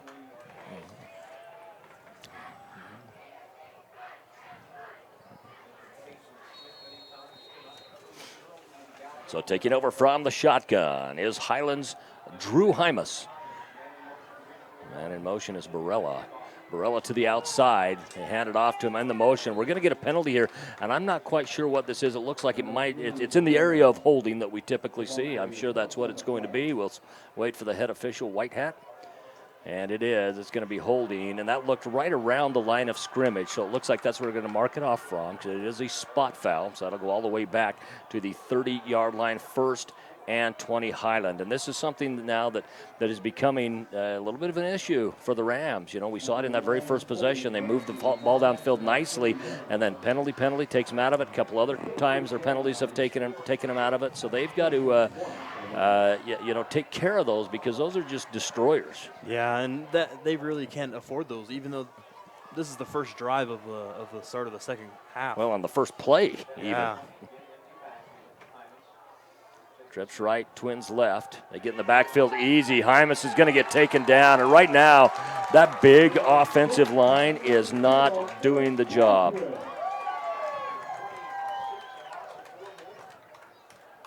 Getting down to him in the backfield.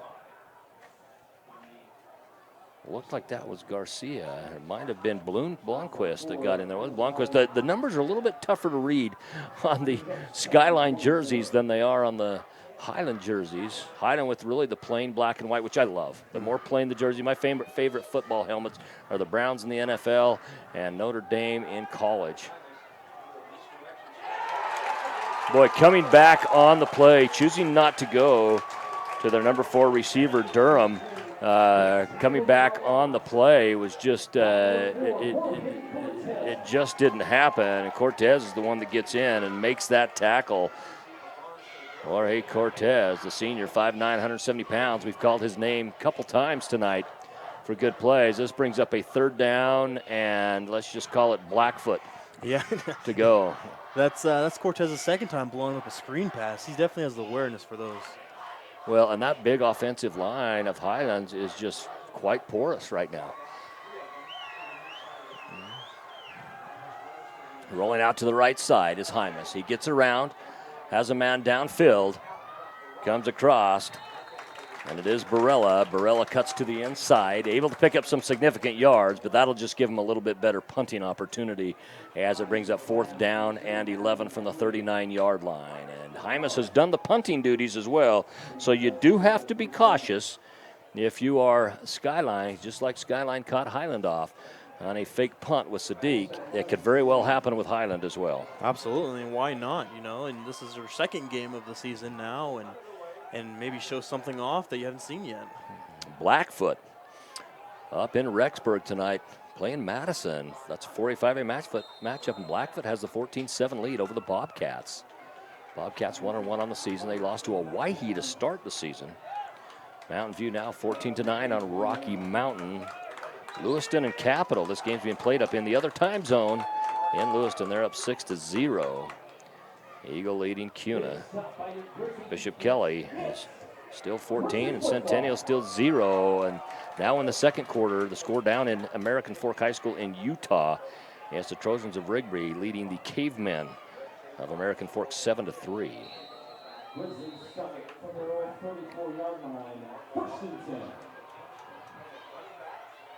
It's halftime now down at 3A Sugar Salem, 4A Shelley. Sugar Salem with the 20-point lead, 34-14. And now it's Hackey. Hackey from the shotgun. He's been much more effective than when he's run it than Hymas has on the other end. Picks up the 1st down as he gets all the way to the 45-yard line, where they will take over for their second set of downs here, 1st and 10. This is the first possession of the second half for Skyline after forcing a punt. from Highland. Yeah, last week they didn't really show that read option play, and I love to see that with Hackey and him showing some more of his athletic ability tonight. Well, and these teams scout each other very well, but it might be one of those things too that you find out during the game. Yeah. Hey, this is opening up for us, so guys, we're going to change up a little bit because this is what they're giving us. And sometimes you've got to take that as a coach. You have your game plan, and they very well might have planned on it, but if they didn't, it's one of those things you say, guys, this is what they're giving us. Let's take advantage of it. We're going to have a reverse in the backfield. It's going to be Taggart. Good block put on by Hackey. Taggart comes down. Taggart looks like he's going to pick up maybe a yard on the play, 2. We'll call it 2 yards. It brings up a 2nd and 8. Yeah, and for that play to really work, you have to seal the edge with your lead blockers, and they didn't get that exactly what they wanted. And I love to see Hackey out there, showing off for his team and getting that block out there to attempt something to break out. Well, not all teams will put their quarterback in a position to have to throw a block. Skyline did, and Coach Berger. Now out here out of the huddle is Sadiq. He'll be out here on the far left. They're going to run another receiver with him. So that'll bring twins. That'll occupy another defender and potentially leave a one-on-one coverage for Sadiq. They got a single right. The man in motion is Taggart. He vacates Sadiq. It's going to be Hackey with it again. He's met at the line, but comes off the defender. Is able to pick up about 6 yards on the play. This will bring up a 3rd and 4.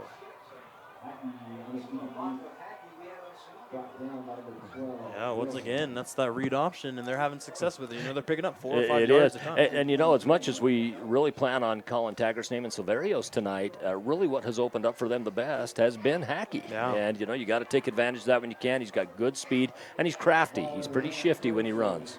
Yeah, Silverio almost at 1,000 yards, so they have that option too, that he can definitely explode for one.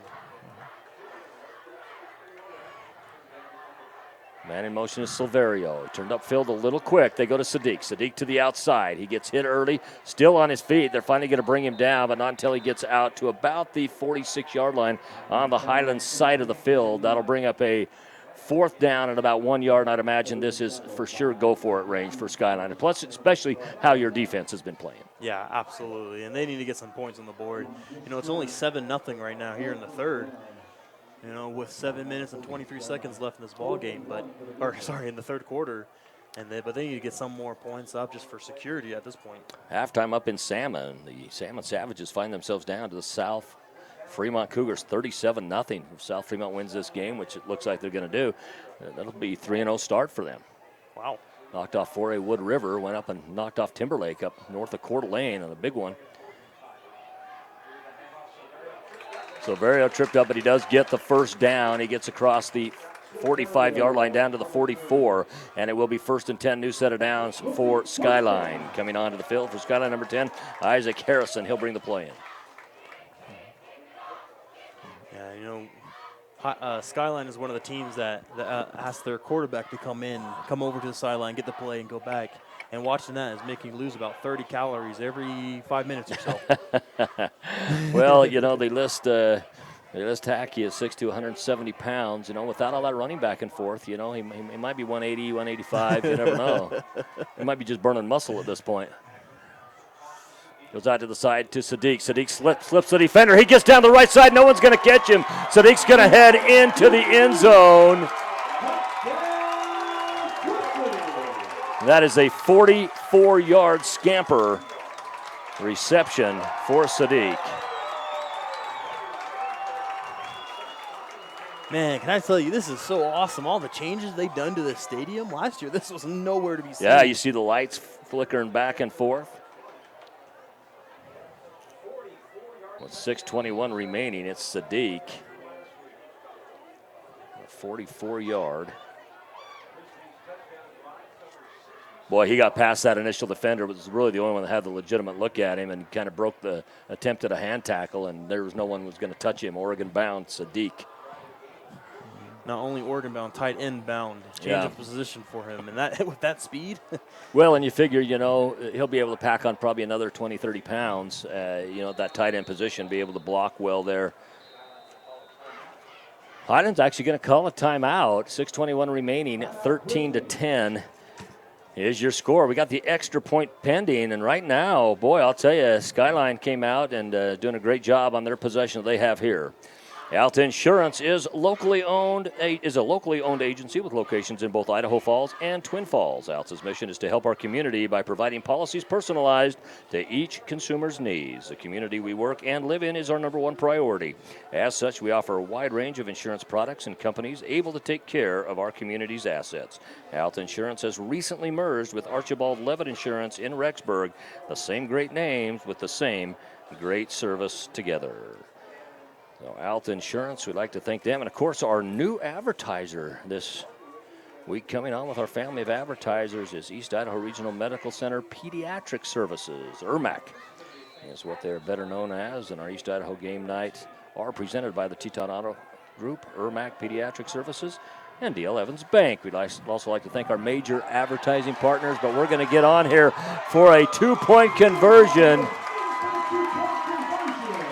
What a great one. I believe that looked like Ian Galbraith out there. I believe it was at 5'8", nobody geared on him. He walked in easily, moves our score out 15-7. A fantastic call by Coach Berger and Skyline Grizzlies. Yeah, and Galbraith showing off the speed. Looked like they wanted to go left, but nothing was there, and he saw a wide open field to the right. And yeah. And sure enough, showed off the wheels a little bit. So Kenyon Sadiq with the 44-yard scamper after the reception to make the score 13-0, and then a two-point conversion by Ian Galbraith. So 6:21 remaining on the clock. Skyline will kick off 15-0. Lance Taylor, Josh McGauley. We've called a few games together now in our time. Did the entire 2A state baseball tournament last year as well, which was excellent, run by a fantastic Nampa Christian team that had several players headed to D1 programs. Yeah, we feel like we got privileged to watch them a little bit. We it was did. a little cold for a little bit. The weather, I'll tell you. We're not allowed to cuss on the air, but I considered it for a moment. Ball gets kicked off by Hernandez. This one goes short again, and once again it ends up in the hands of number 14, Jet Richards, and Richards gets out, gives good field position again, and for Highland, they've started with good field position. The only one that's had bad field position tonight was down on the 10-yard line, Skyline. Yeah. Highland's had good field position, just unable to capitalize. Yeah, and we've said it every single time Highland steps on the field, is offensive penalties have really killed them. Yeah. It's taking them out, and then what happens is it becomes a lot easier when you have, second and forever, third and forever, fourth and forever for teams to predict what you're going to do, and then they've been able to take them down in the backfield. But right now, the screen passes and others have not been working for Highland. As Hymas from the shotgun again. He's going to hand off. Boy, and what a great run out by number 27. It looked like number 27. And it certainly was Mason Fulmer. Mason Fulmer gets out and gets down to the 40-yard line on the Skyline side of the field. Now, Skyline needs more of that. Highland needs more of that. I think you kind of don't worry about any of the trickery plays if you're Highland right now. Get out and just move the ball down the field straight ahead.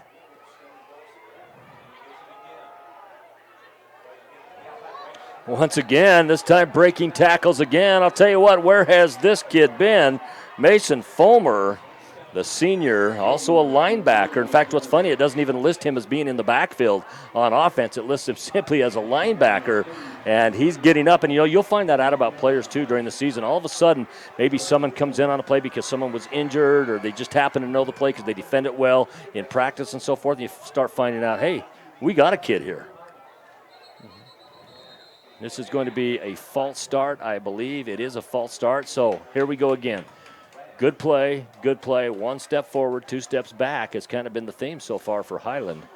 Yeah, and they were going to give it right back off to number 27 again, and I don't see why they shouldn't do it as well on this play. Well, and they've got too much talent to be making these kind of mistakes. They got the big offensive line that needs to play better. I mean, let's call it what it is. They need to play better, and maybe in this running formation they'll be able to step up and do that a little bit better. But they've got to stop these penalties. They've got good receivers. They got a good quarterback. They just got to figure out who they are. Still yet to find the end zone offensively. This is their second game of the season, and that includes the first game. And once again, boy, I'll tell you what, I think they're going to ride this horse as long as they can. The horse being Mason Fulmer. You know, 6'1", 215, that's a pretty thick kid, particularly for the high school division. Yep, now this offensive lineman, for these big runs, they're showing their dominance just a little bit.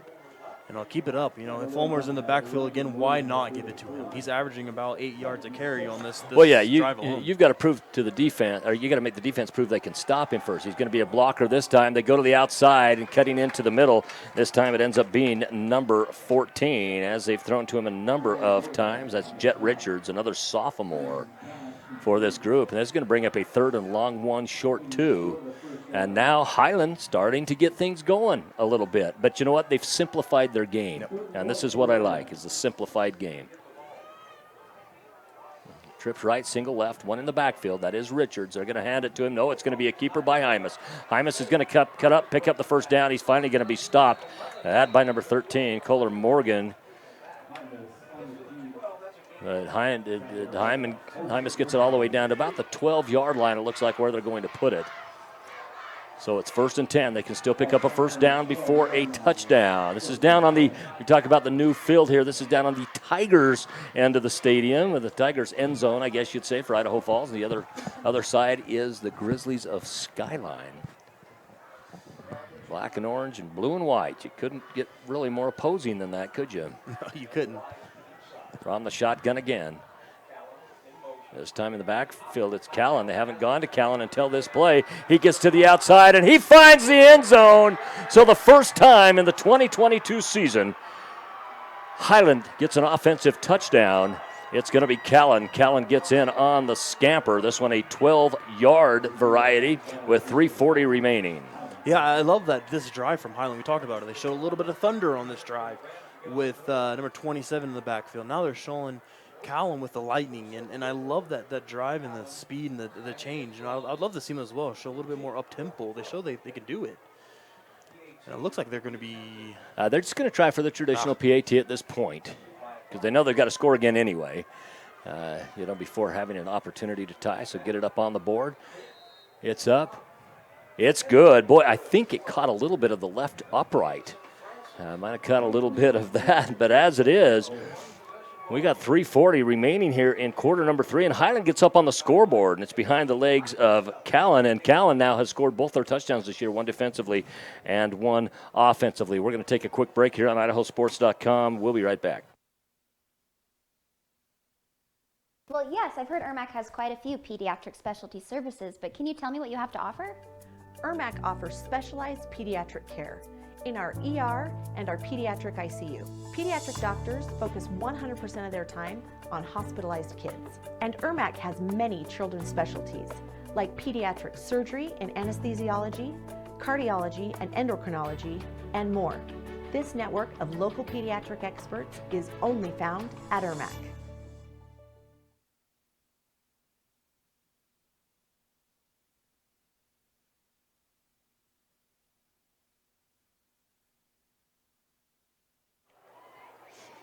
Kicking off now is Highland.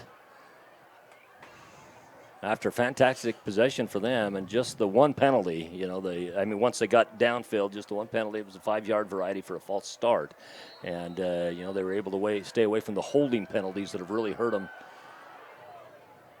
Kick now is going to go back. It looks like it's going to be Severio, pardon me. Nope, it is Sadiq. He comes up. No, he hands it off. And we get a run down the field. I believe this is Severio. Severio all the way down. Severio keeps it. It's going to be a kickoff return for touchdown. The ball initially went to Sadiq. Sadiq comes up through the middle. He faked everybody out, including us up here. Even John Balgini next to us calling the radio game was faked out by it, and he faked out the entire Highland team, heads up that right sideline. That's going to be one that both teams are going to look at on a replay again and again and again and again to see exactly how that worked. Yeah, I'm running camera up here. Not the prettiest tonight, all right, but that faked me out tremendously. It's halftime in the 4A division. Burley and Valley View. Burley with the 32-30 lead over Valley View at half. Hernandez steps on to kick the extra point. They're going to look for the extra point variety here, barring a fake. He kicks it up. He kicks it in. Moves the score out 22-7. Wow, that was just fantastic. We're going to take a quick break before coming back when Skyline will kick off again to Highland.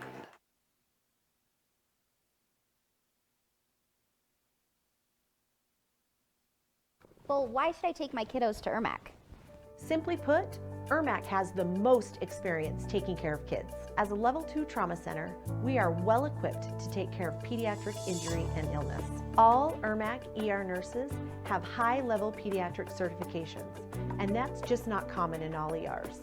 This expertise and experience is found only at Ermac. Wow, that's great. I had no idea.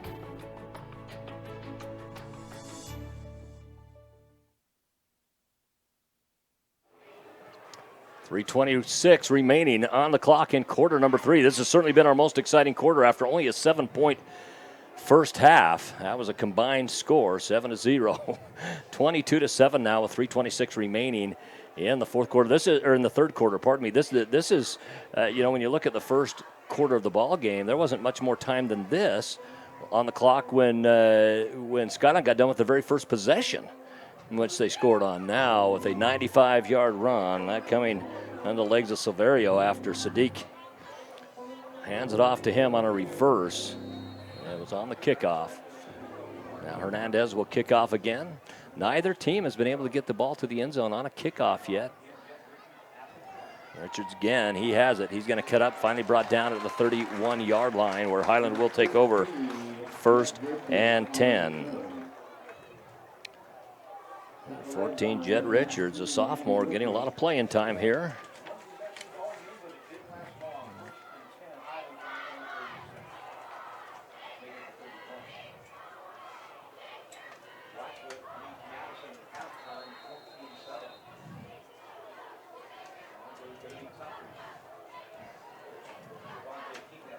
From the shotgun, it's Hymas.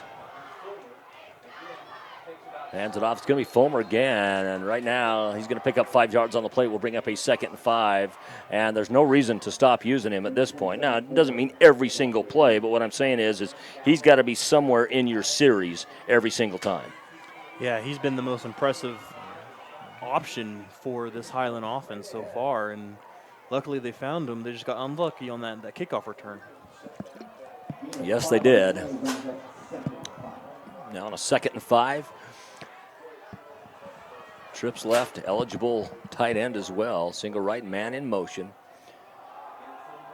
They're going to give Fulmer again. And this time, now they're starting to gauge on him a little bit, but you know what? He picks up another 2 tough yards as well. We'll call it about a yard, more like a yard. It's going to bring up a 3rd and 4 for Highland. Blomquist came up with the tackle. We've called Blomquist names several times tonight. Eric Blomquist, spelled with an A, A-R-I-K. There we go, 3rd down. Highland with the ball. Trips right, single left, man in motion. They're going to hand it off to Callan. Callan gets to the outside, just nowhere going, at least where he needed to. He gets down. This is going to bring up a 4th and 2. And if you're Highland, just an unfortunate possession. You moved the ball so well last time. Skyline really geared in on him. This possession brings up a 4th and 2, and it looks like they're going to set up for a punt. That behind the leg of quarterback number 9, Drew Hymas. And again, if you are Skyline, you've got to be cautious here of a fake as well. We have 2 guys lining up eligible for as a receiver, and 1 tight end will be eligible as well.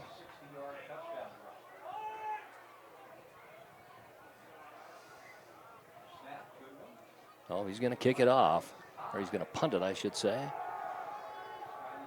Comes down and takes another fantastic bounce. I can't think of a bad punt we've had here today as this goes down to the 16-yard line, where it will be Skyline 1st and 10. Don't forget, if you want to check out the scores tonight, you can simply log on to IdahoSports.com, go into Friday Night Flash, and you'll be able to find the scores from all Division 5A all the way down to 1A Division 2. 1A D2 and 1A D1 are 8-man football league in Utah. It's Grizzly football. Checking some 3A scores right now. Emmett 20, Fruitland 0. Emmett's a 4A school, but Fruitland, boy, they have fallen from graces after playing 7 years in a row in the state championship game. Kimberly now leading Jerome in the third 48-8. 37-0. South Fremont over Salmon. That's at half. So Fulmer, who's done such a good job offensively, comes up and makes a tackle defensively. It's good enough for a 2-yard gain. Brings up a 2nd and 8.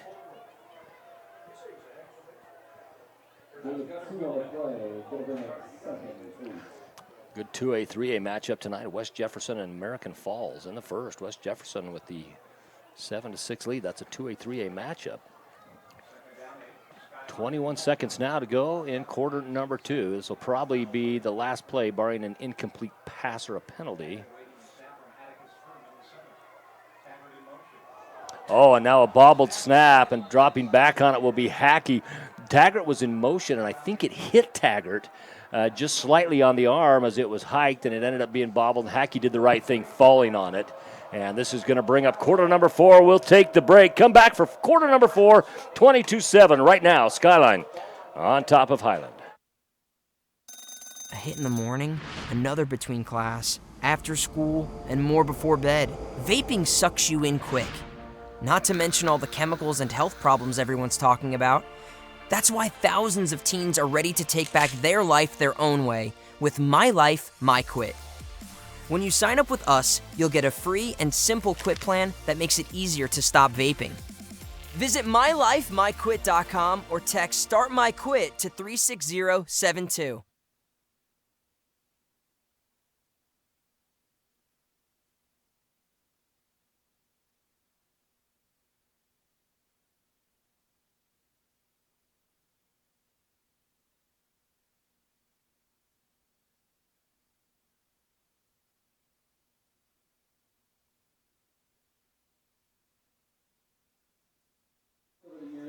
Getting back to the sports community. 12 minutes up on the clock, 22-7 your score. Skyline on top. After the Rams had driven down and really put up a nice score on the board, and then on the ensuing kickoff, Kenyon Sadiq gets it, and on a reverse that fooled everybody, gets it over to Silverio, goes down for a 95-yard kickoff return. Coming out here, Skyline has it 3rd and 19 after the bobbled snap. Wasn't really a bobbled snap as much as it hit the man in motion, who was Taggart, just caught a little bit of his arm and was unable to be grabbed cleanly by Hackey, who went behind him. They dropped back on it. The ball is on the 7-yard line. That's where he dove on it. So we get some good fans honored out here from Skyline High School. Once again, don't forget the 24th of September. That's a Saturday. That is the Emotion Bowl right here.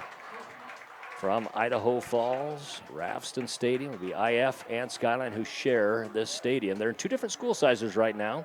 Idaho Falls has gone up to 5A. Skyline is at 4A, but Skyline has traditionally got the better of that matchup until last year. Now up in Salmon. South Fremont 49, Salmon 0. It's in the 4th quarter. From the shotgun again is Hackey. Man in motion. Taggart, Hackey drops back. It's going to go to Sadiq, who's wide open. He gets it, and no one's going to catch him from here. Sadiq catches it right on the 50-yard line. This is going to be a 93-yard pass reception for Kenyon Sadiq from Hackey. My goodness, what a throw from Hackey. You know, Hackey last year was a sniper for the basketball team, and this year he's showing the sniper ability. He's grown and improved on with that downfield pass. His 2nd long touchdown pass of the year to Kenyon Sadiq. I believe he had a 70-plus yard touchdown pass last week in the Rocky Mountain Rumble. A 93-yard touchdown pass to Kenyon Sadiq. This comes with 11:49. That was the first play of quarter number 4. Took all of 11 seconds off the clock, and now Hernandez in the game. By now, the score is 28-7. They haven't updated the scoreboard yet. Hernandez looking to make it 29-7. It's up. Looks good from our angle. We'll see the official call, and it is. So 29-7 now is your score. Skyline as the lights blink again, and the colors come up the light poles. It looks cool what they've done here. The new updated Ravston Stadium. And, you know, we saw Highland come out and have a really good possession, but it appears that it has been Skyline that made the better halftime adjustments. Yeah, no, and Skyline has looked incredible. Last week we saw them put up 42 points, but they were faced with a really tough challenge in a Utah school. And this week they're shown again. They are a big play and very fast offensive, and they can put up points in a hurry. You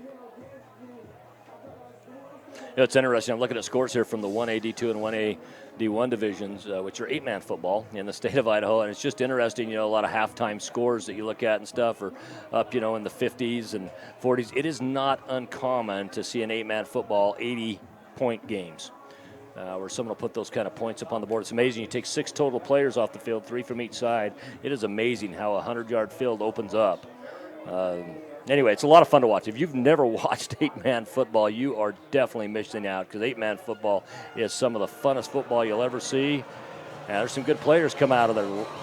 Leighton Vander Esch, taken number 3 overall out of Boise State by the Cowboys, and was a Pro Bowler his first year. As we're going to get a penalty on this kickoff. Hernandez accidentally kicks it out of bounds, not wanted to. Actually, it was Taggart that did the kicking that time. Interesting. It goes out of bounds. Taggart might have convinced his coach to let him kick off once.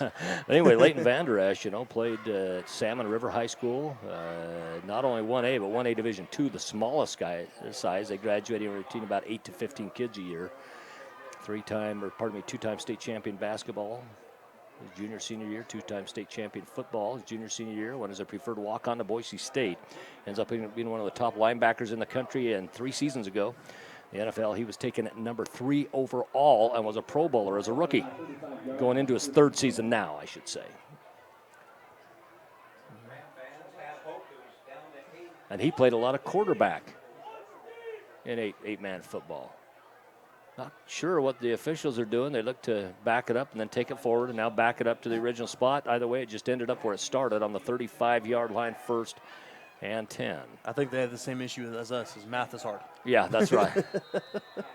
Well, once you get out of 3rd grade and you start using calculators, you don't remember your math off the top of your head anymore. Got to use a calculator.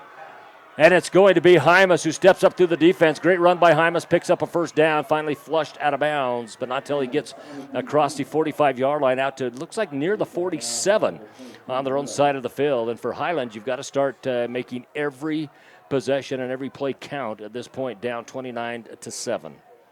Yeah, and you have to, every single possession at this point has to be a score, because the way this Skyline offense is, they're clicking on all cylinders and they're scoring every single drive. So if you're Highland, you have to match that and get stops.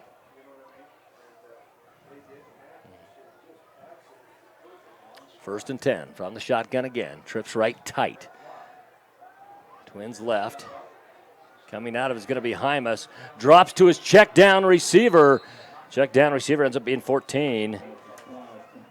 And that is Jet Richards. Jet Richards, the other sophomore on this team. And you know, for Hymas is just a junior as well. So you talk about Callan being a sophomore, Richards being a sophomore, Hymas being a junior. You know, they got some good pieces to this puzzle coming back as well. Some big linemen that will return next year as well. Another 4A score right now in the 3rd quarter. Middleton leading Skyview. Skyview out of the Boise Valley area. 28-0 is that score. Hymas again from the shotgun. On the move, out to the right. I like that they're getting him on the move now. Pass is complete out of the right side. I think it's going to be about a 1-yard gain on the play, maybe a 2-yard gain on the play. That's Corella who ended up, or Barella, pardon me, with that reception. And it's going to be a 2-yard gain. They'll bring up a 2nd and 8, 11:09 remaining on the clock. Highland with the ball and trying to come back from a 29-7 deficit, 22-point lead. It's going to take three scores for them, and at least one of them being a 2-point conversion to come back and even tie the ball game. If not, they would drop to 0-2 on the season. Nice pass to Callan out to the side. And Hymas, I've been very impressed with his junior Hymas. His arm, when they do throw, when he has the time to throw, he does a great job. He's very accurate. They pick up another first down. Now ball down on the 27-yard line, 1st and 10. Highland on the move. Can't take too much time in the huddles here, although they haven't spent a lot of time in huddles anyway. Most teams don't as much anymore. That used to be the thing, particularly when I was growing up. You just don't see it near as much. Oh, we might have a pass interference here. It looked like maybe an early hit. No, so this was intended for Barella, and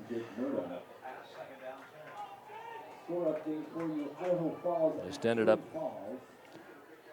incomplete pass. I believe you were spot on with that because he did get there early. Yeah. It looked like some connection before the ball got there, but as it is, it's an incomplete pass, brings up 2nd and 10. From the shotgun again, has his man over the middle. It looks good this time. At least they're going to call it a reception. Good enough for a 9-yard gain. Brings up a 3rd and 1 for Highland. Yeah, good. That was just a nice little simple slant. Good throw from Hymas, right on the number. And good catch right there. Yeah, very much so.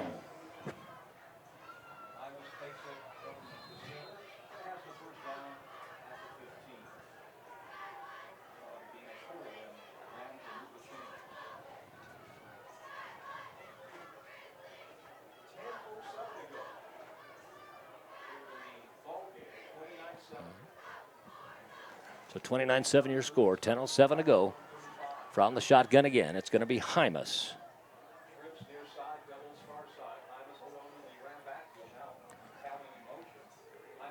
Hymas is going to keep it after faking it off to Callan. He's going to pick up about 5 yards on the play. They can pick up a first down before a touchdown.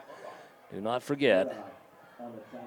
Right now, Sugar Salem has extended their lead against 4A Shelley. That game being played in Shelley, 44-14 is your score in the 4th quarter. Yeah, we're little homebodies of Sugar. We're big fans. Well, Shelley, of course, a conference opponent here for Skyline in the 4A division.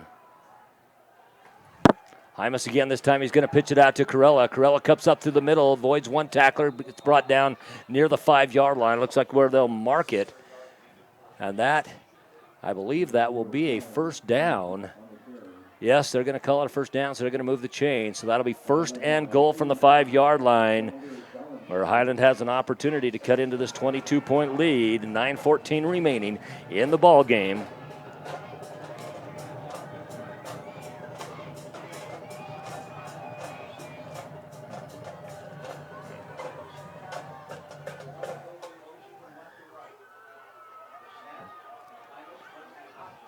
Hymas throws a great option out to Corella, but I'll tell you the defense was not fooled.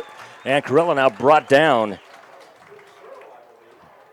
right out at the 10-yard line. That's a 5-yard loss on 1st and goal from the 5. It'll bring up 2nd and goal. They're going to give it to him at the 9. So it'll be 2nd and goal from the 9-yard line.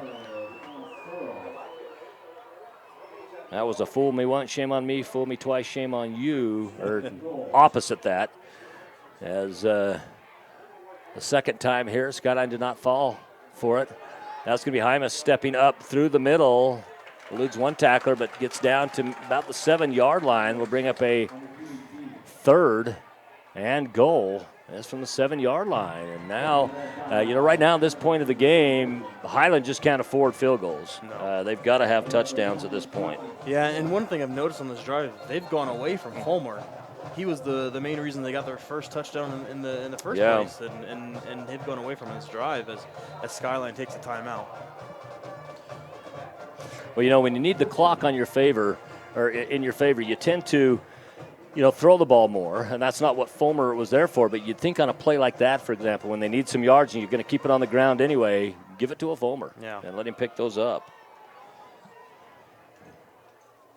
Skyline High School would like to thank Bingham Healthcare Sports Medicine for providing certified athletic training for the Smith and her team to care for our students. We get the timeout called down on the field. Once again, we'd like to thank our major advertising partners, Project Filter, Valleywide Cooperative, the Idaho Transportation Department, the Idaho Department of Health and Welfare, Next Steps Idaho, and your local Toyota dealer. East Idaho Game Night is presented by Teton Auto Group, D.L. Evans Bank, and our newest advertiser, East Idaho Regional Medical Center Pediatric Service. That's ERMAC Pediatric Service. Thank them for coming on. And, of course, Alta Insurance, your local advertiser for this game as well. So coming out of the timeout, it's 3rd and goal from the 7-yard line. 4th quarter, 7:57 remaining. 29-7 is your score. A lot of sevens in that.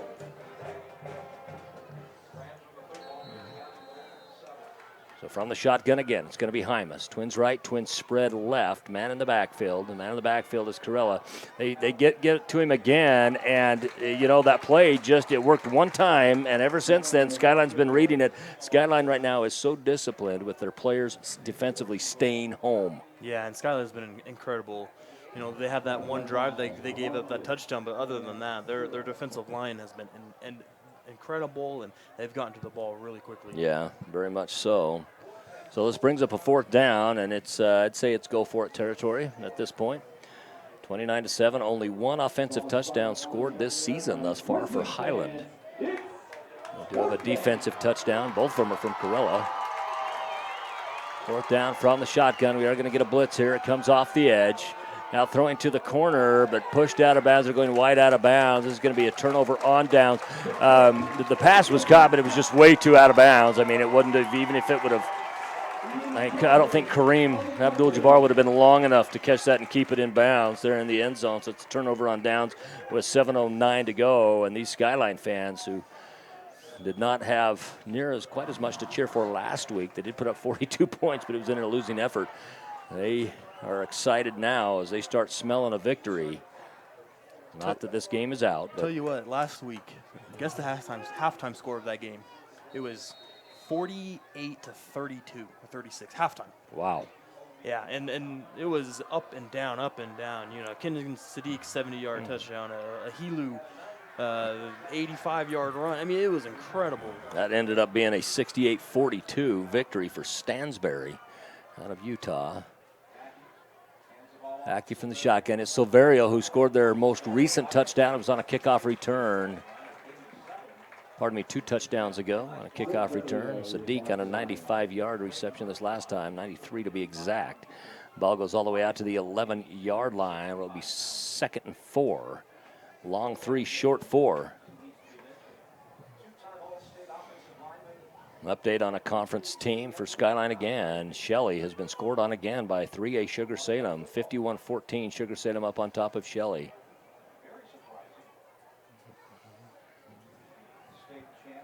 That is in the 4th quarter.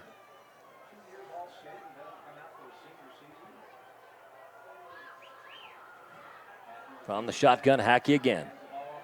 It's going to be Silverio. Silverio picks up the 1st down, and really, if you're Skyline here, by and large, you're going to keep this ball on the ground. You're going to run some time off and just make it so there is no possible way for Highland to come back in it, at least from a clock standpoint. Yeah, and I think we're starting to see some reserves come into the ball game.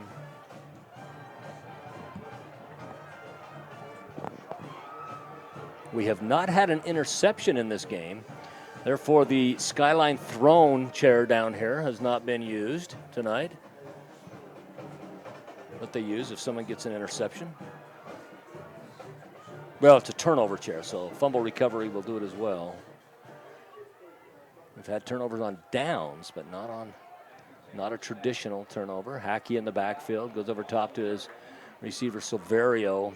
Silverio was actually his check down receiver in that scenario, but they got into the backfield awfully quick. Speaking of Highland, had to let go of it. Brings up a 2nd and 10 Grizzlies. 5:25 remaining on the clock in quarter number 4. 5:25. That's my birthday. 5:25, May 25th. 5:25. I looked at that and I thought, hey, that looks familiar for some reason. Well, it could be because I've had over a half a century of birthdays. Just in case I forget, on that day. Early birthday. Thank you. Thank you. Very well taken. I'll expect a big gift.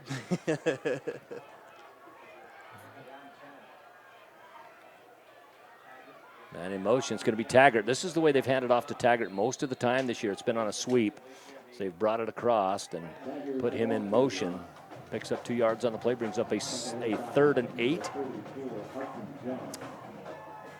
Clock now counting down.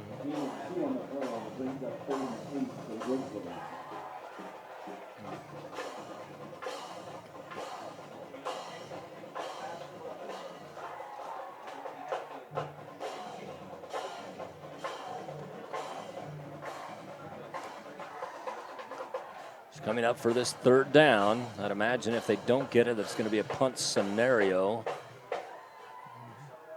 From the shotgun again, Hackey. Trips left, Twins right. Nobody came in motion. Hackey's going to keep it. He's going to try to pick some yards up just to give Sadiq some room to punt. And this will bring up about a 4th and 7.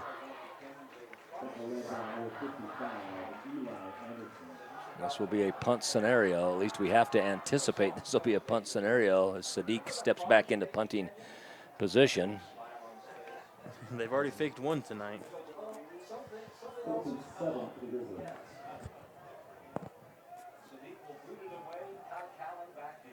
So Kenyon Sadiq, the senior, will kick off to the sophomore. They've been really the two biggest stars of this game. Boy, this one goes up and touches the sun almost. And this is the first punt that did not take a punting team bounce. This one was a Highland bounce, but it was grabbed quickly and nicely out of the air by number 12, Tristan Crosby, the receiver, 5'10", 165-pound junior. Yeah, good hands, good reflexes. Yeah, great reflexes. Now, if this was late in the game and it was a tight game, you look and say, hey, that could be a little bit of a disaster. In this scenario, 3:51. Skyline feels comfortable with their defensive abilities. 3:51 would be an awfully tough comeback. We've seen stuff before. It's not out of possibility, but it is very unlikely. And Junior Hymas with a deep pass has his man. It looks like it might have been caught. It was all the way down to the 10-yard line. That is Barella on the reception. What a fantastic pass and catch. All the way down to the 10-yard line. Well, we said that stranger things have happened. Now Fulmer takes it, powers his way down to the 5-yard lane, maybe a little bit inside. No, they're going to place it on the 5, where it'll be second. You know, they still got the chains up, so maybe they can get they show the ball on the 10-yard line, maybe they can get a first down on like the half-yard line. And a bobbled snap. It's going to be Hymas, picks it up, skips the defender, pops out to the outside, and is brought down.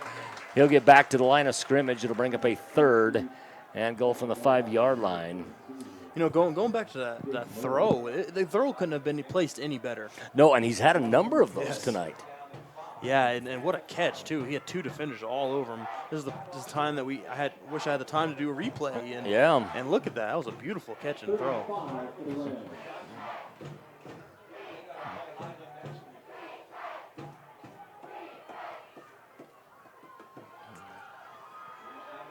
Once again, Hymas keeps it. He squirts into the end zone. 2:38 remaining, 2:37 to be exact in the ball game, and he scoots in 13-29.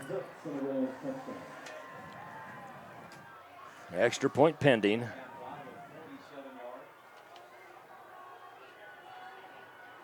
So here in the 4th quarter, late in at 2:37. Hymas, 5-yard run.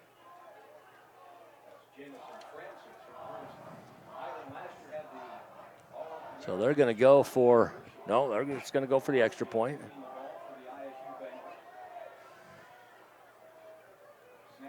It's down, it's up. Man, we'll call it good. We have not seen an extra missed point tonight. And we have not had even a field goal attempt in this game either.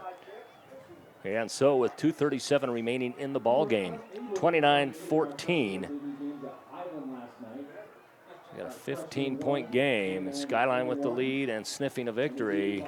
I'm anticipating probably an onside kick coming up. Now the Rams, just to make a side note here, they do have all 3 of their timeouts. Only 1 timeout remaining for Skyline, but all 3 for the Rams. And you know, you get in a situation where if they were to cover an onside kick, get a quick touchdown. Well, you know what? You got an interesting ball game if that was to happen. You do, and we've seen crazier, and I'm sure you all can think of something you've seen that's pretty insane that's happened in sports the past couple of years. But Skyline is obviously in tennis, anticipating. Tennis tonight, Serena Williams falls. Comes out, thanks her parents and a bunch of others. She has had a fantastic career, to say the least.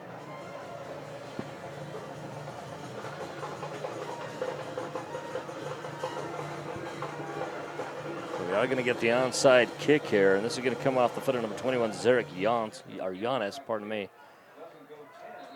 It doesn't go the 10 yards, so had it not have been recovered out there by Skyline's number 23, Caden Taggart, it would have been a penalty anyway.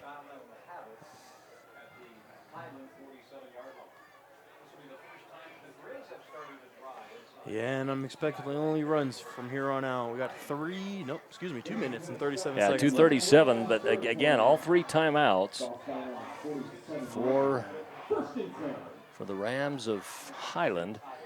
And Shelley has now put up another score on the board, the extra point pending. And we bring that game up because Shelley is a conference opponent of Skyline. Hackey on the run. Shelley got the extra point, so they're down 51-21. That game is well in hand for Sugar Salem Diggers out of 3A division powerhouse. Played in the last 4 state championships, won 3 of them in the 3A division. Right now with the 2:27 on the clock, we'll see what happens. I wouldn't be surprised to see him get Hackey out of the game. So just a reminder, coming up, the area Division I NCAA football teams of Boise State, Utah State, Utah, and BYU. All on the road tomorrow. Number 25 ranked BYU at South Florida. Utah State at number 1 ranked Alabama. Number 7 Utah at Florida. And Boise State will travel to Oregon to play Oregon State.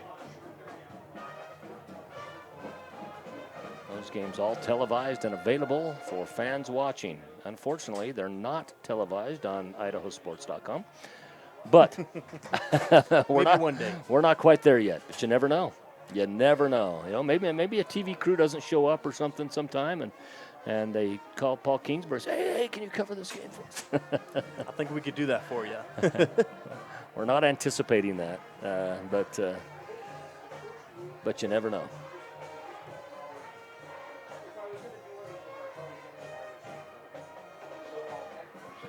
So 2:30 remaining in the ball game.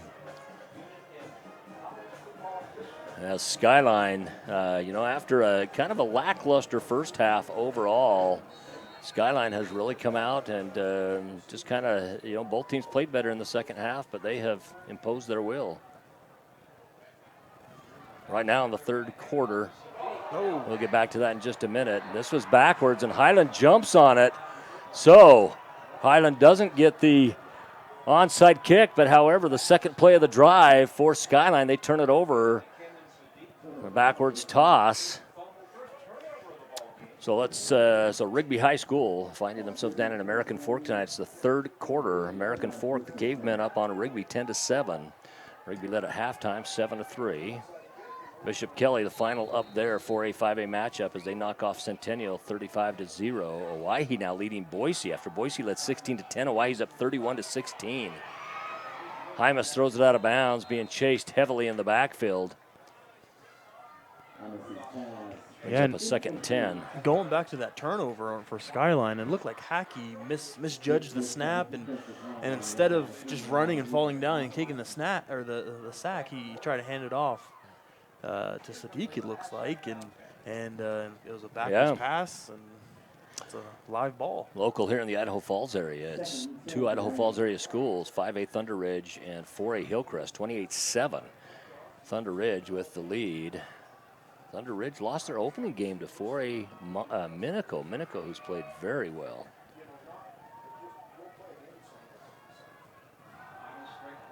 Hymas drops back, has his man across the middle. He catches it and goes down.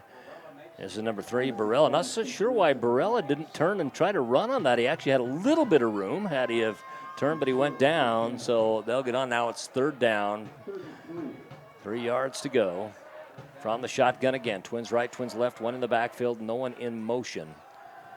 Hymas drops back. He's got an open man across the middle and just unable to get it to him. That's Colt Durham. Unable to come out with that, but the only good news coming out of that for Highland is that it does stop the clock at 1:47.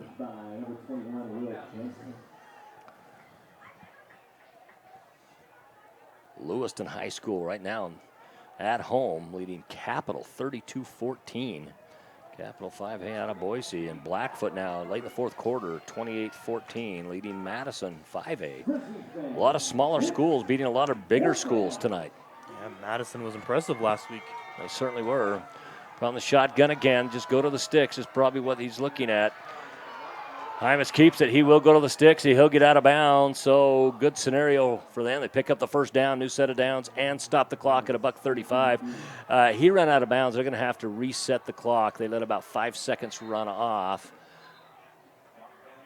It looked to be at 1:38. I looked at the clock right when he ran out, and it was actually going down to 1:37, from 1:38 to 1:37. Now it's down at 1:34. They let it run. I'd imagine the officials will have them reset it. Another 4A, 5A matchup, Post Falls, or that's 5A, 5A matchup, pardon me. Post Falls leading Timberline of Boise in the first, 7-0.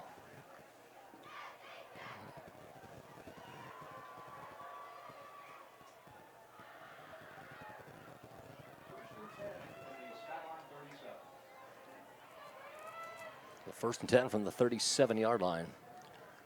From the shotgun again, only twice as he got up under center. And one was for a quarterback sneak. The other was for a touchdown, actually. From the shotgun. In the backfield, he has Callan. Fakes the handoff, goes to his left. Looks deep, has a man. Reception, there's a flag on the play. This is Barella, but we'll see exactly what the call is. I think this is probably going to be a hold. It looks like it. And if so, that's a spot foul, and that took place in the backfield. Several yards into the backfield.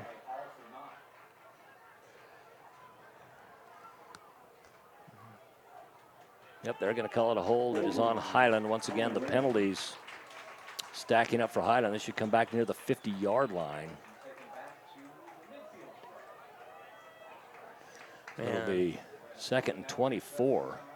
Those are such a killer. Yeah, they are. I want to say, that's one thing I'm not keeping track of is penalties and how many, but they've got to be between 8 and 10 already. Well, they certainly do. It's actually 1st and 24 as they replay the down. We're going to have trips to the right. We're going to get a timeout.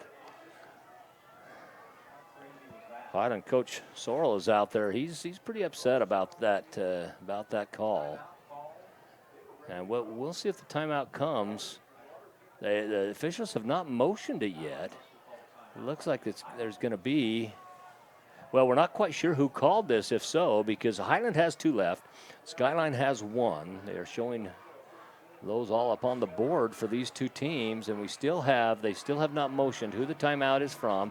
And White Hat is still over talking to the coaching staff from Highland. So it is going to be a timeout, and it is going to be charged to Highland. So Highland will go down to 1 timeout, as will Skyline, but they're just doing it to stop the clock only, as both teams basically stay on the field for the most part. Skyline will come over for a moment. Big tight end, number 87, Cyreno, back in the ballgame. He had a great, what appeared to be touchdown reception in the first half, but the ball just bobbled out right towards the end. But he's got that tight end body, 6'2", 212 pounds. And you figure a kid like that, he's just a junior, but you figure a kid like that at the college level could pack on another 20-plus pounds as a true tight end size.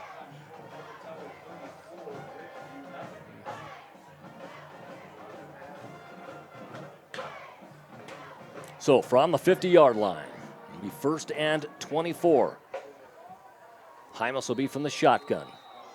Trips right, single left, one in the backfield. It is Callan. Low snap. Hymas grabs it, gets up towards the middle, and gets back, loses about a yard on the play. It'll be back at the 49-yard line on their own side of the field. Clock will continue to run, but they're actually going to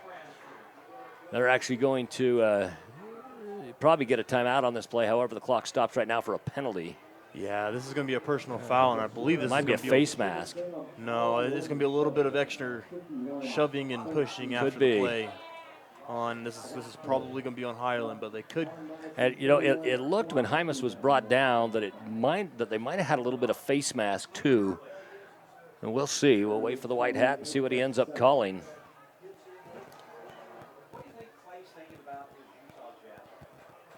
No score yet from up north on Shadow Park High School out of Washington as they are playing Timberlake. Timberlake fell in a good ball game last week to South Fremont. South Fremont drove the 8.5 hours north for that game. South Fremont starts out the season 3-0. You got Gooding Homedale. That's a 3A matchup. So on the penalty,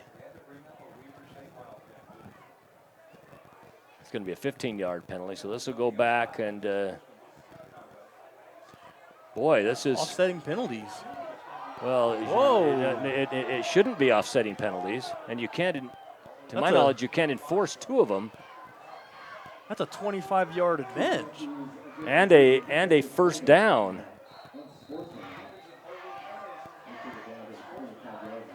So they must have enforced two penalties on that. Hymas will go to the end zone. The ball was uncatchable. Would have been out of bounds if it could have been caught anyway.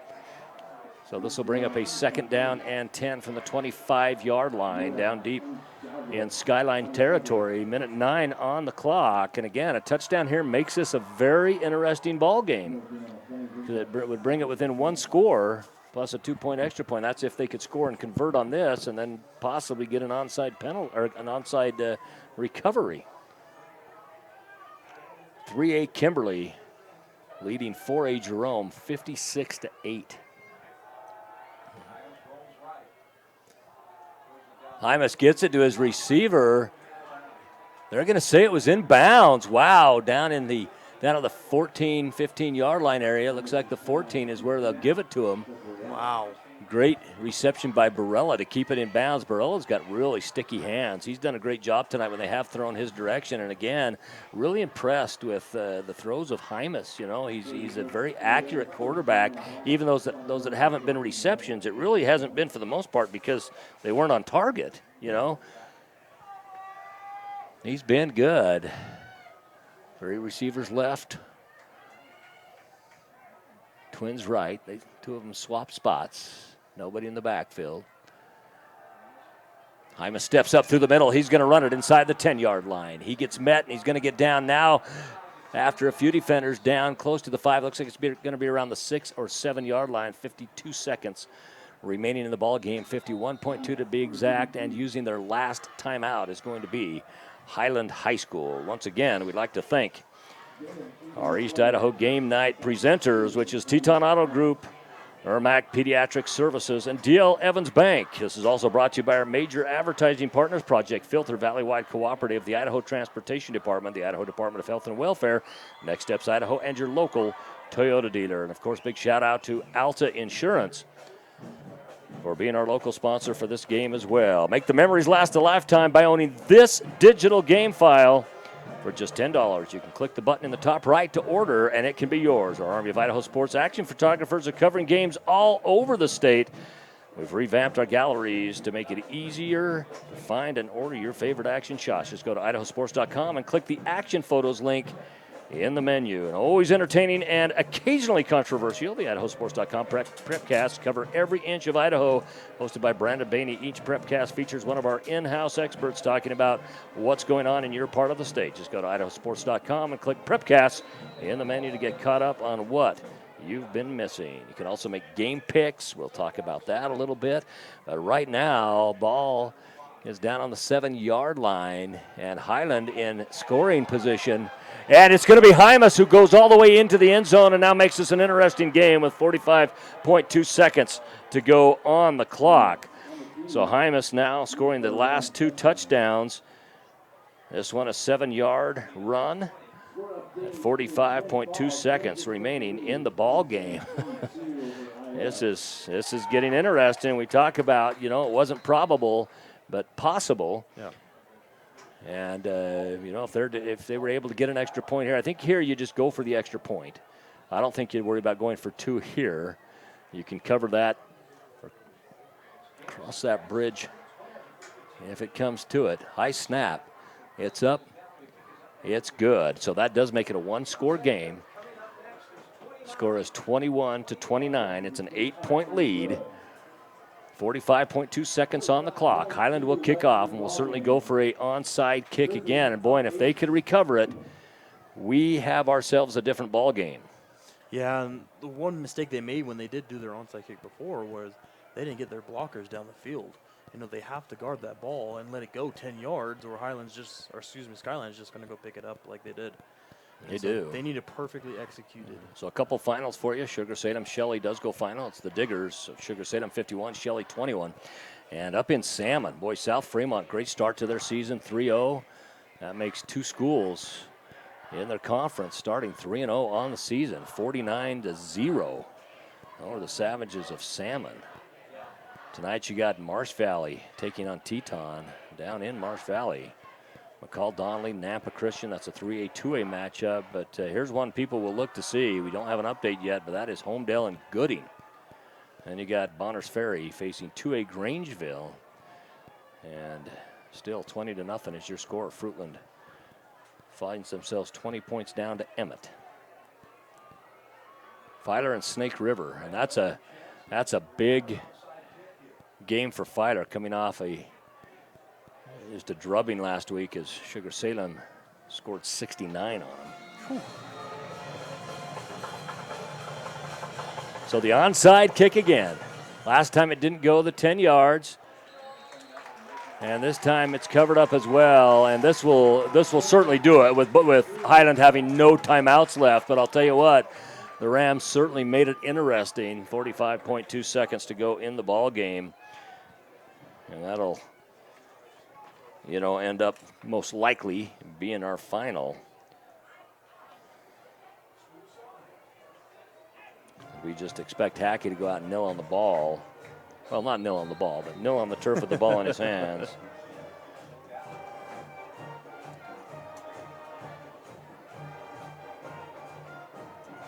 Sure enough. So they're in position to do so. Might have to run it off one more time.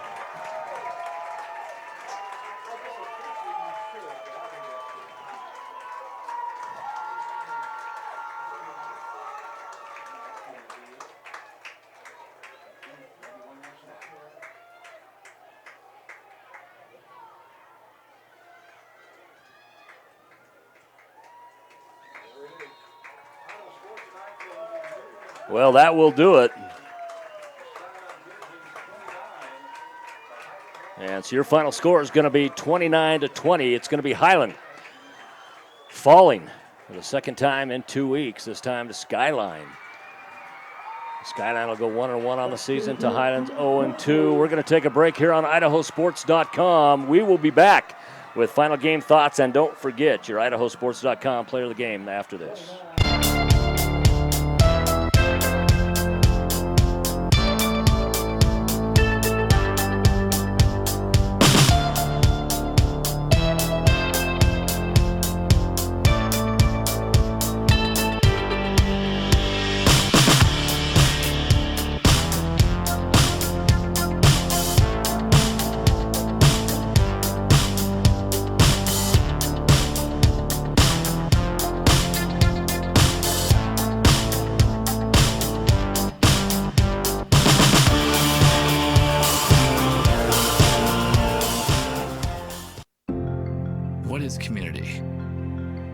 Friday Night Lights with laughter as post-game commentary. It's fun runs, fun rides. It's passing the boot for local heroes. And it's breaking ground for groundbreaking startups. This is what makes a community, and it's what makes a community bank. It's fertile financial resources turned back into local soil. Here's to people helping others thrive. This is community banking. D.L. Evans Bank, since 1904. I'm Connor from Idaho Falls. In high school, I started having trouble with my muscles. Playing football, kids half my size were pushing me around. My mom and I spent months traveling the country looking for answers. We finally got one right here at IRMAC. I have a rare disease that causes my cells to lose energy. After 2 years of using a wheelchair, the therapists at IRMAC taught me how to walk again. Now I can do the things that I enjoy and live the life I want. That's why I say, take me to IRMAC. At all our local Teton dealerships, we're committed to our no problem philosophy. No problem means we'll find it, not we don't have it. No problem means the same fair prices that we've always offered on our new vehicles. Because when you shop with us, it's always no problem to buy and service your vehicles.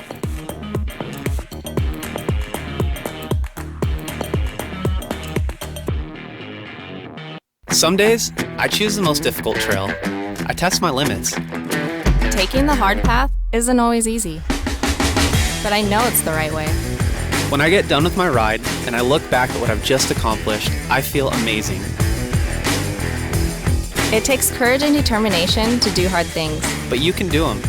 Quitting tobacco and vaping is possible. You decide when. We'll show you how. Learn more at projectfilter.org or call 1-800-QUIT-NOW. We're Valley-wide cooperative. For 100 years, we've been your first choice for residential and commercial propane, fuels, oils, and lubricants. We service HVAC, install water heaters, propane tanks, and accessories. And yes, we'll even deliver right where you need it. Because for us, serving is more than a job, it's a way of life.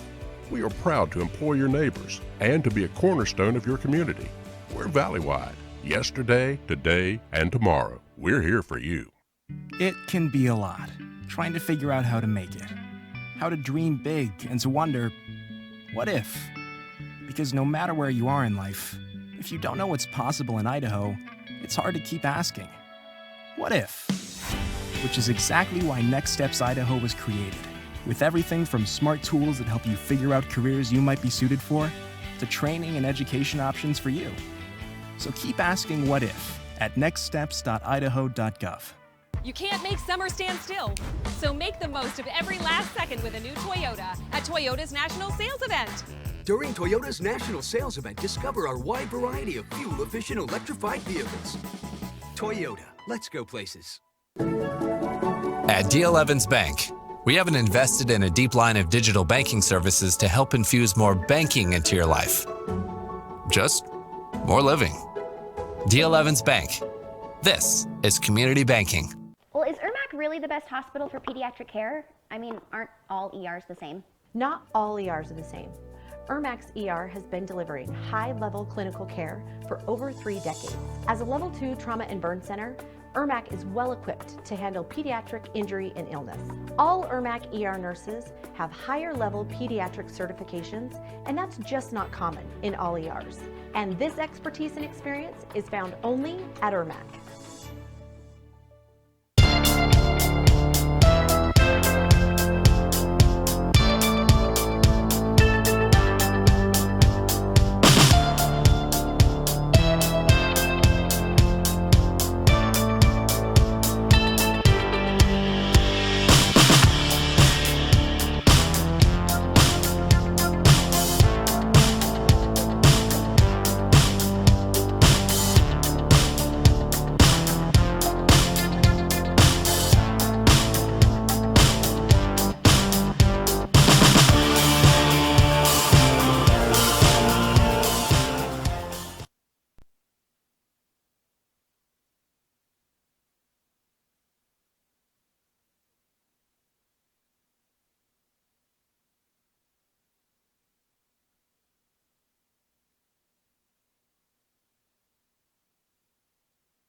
Welcome back to the postgame here on IdahoSports.com as Skyline, coming off a loss last week to open their season in a high-scoring affair, comes in here tonight and picks up a victory over 5A opponent Highland out of Pocatello. Highland made it interesting towards the end, but really, Kenyon Sadiq just made it a little too tough for Highland to come back in it, but an overall great effort tonight by Skyline.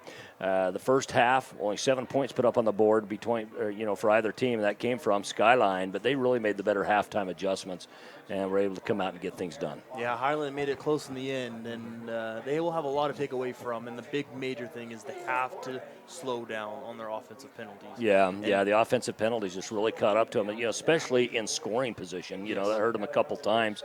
But, they're under new coaching, staff there. Nick Sorrell, he's been with the program for a long time defensive coordinator, but took over as head coach. And there's always going to be a few hitches, that come in that. But, they've got a big offensive and defensive line. They've got some good receivers, good running backs. And I think Highland is going to be a much different team in week 6, 7, 8, 9 than they are right now in weeks 1 and 2. Well, last thing that we have left is our IdahoSports.com player of the game. Who do we have? Yeah, and it's going to be, we really had two options. It could have been the quarterback, Hackey, who had an incredible game. Yeah. Throwing the ball, running the ball especially, but we're going to give it to number 6, Kenyon Sadiq. He showed why he's, a 4-star athlete and why he's going to play at the next level. Well, and one of the things with Sadiq as well is oftentimes things that opened up for others in the ballgame were because so much attention had to be paid on Sadiq as well, so even when he wasn't involved in the play directly, he was indirectly involved because of spreading players out and so forth. Of course, he's Oregon-bound, great ball player. He had the 2 touchdowns on the night, one on a 44-yard reception, one on a 93-yard reception. Just a fantastic game for Kenyon Sadiq.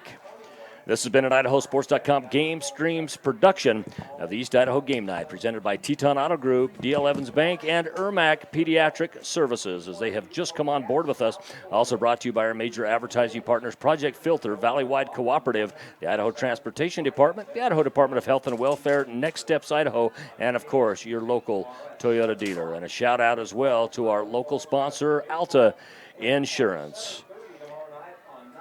This broadcast has been brought to you, once again, like we said, by IdahoSports.com. Don't forget to pop on to IdahoSports.com. You can look for your action photos, your prep cast. You can do your game picks, and it's all right there. Special thanks again to Skyline High School and over here at Rafston Stadium for their hospitality and help getting this game broadcast to you. Congratulations again to our IdahoSports.com player of the game, Kenyon Sadiq, with the 44-yard reception for a touchdown, as well as a 93-yard touchdown reception. Thanks again for joining us as the Skyline Grizzlies defeat the Highland Rams by a score of 29-21. For my broadcast partner, Josh McGauley, and everyone else behind the scenes here at IdahoSports.com, I'm Lance Taylor saying so long.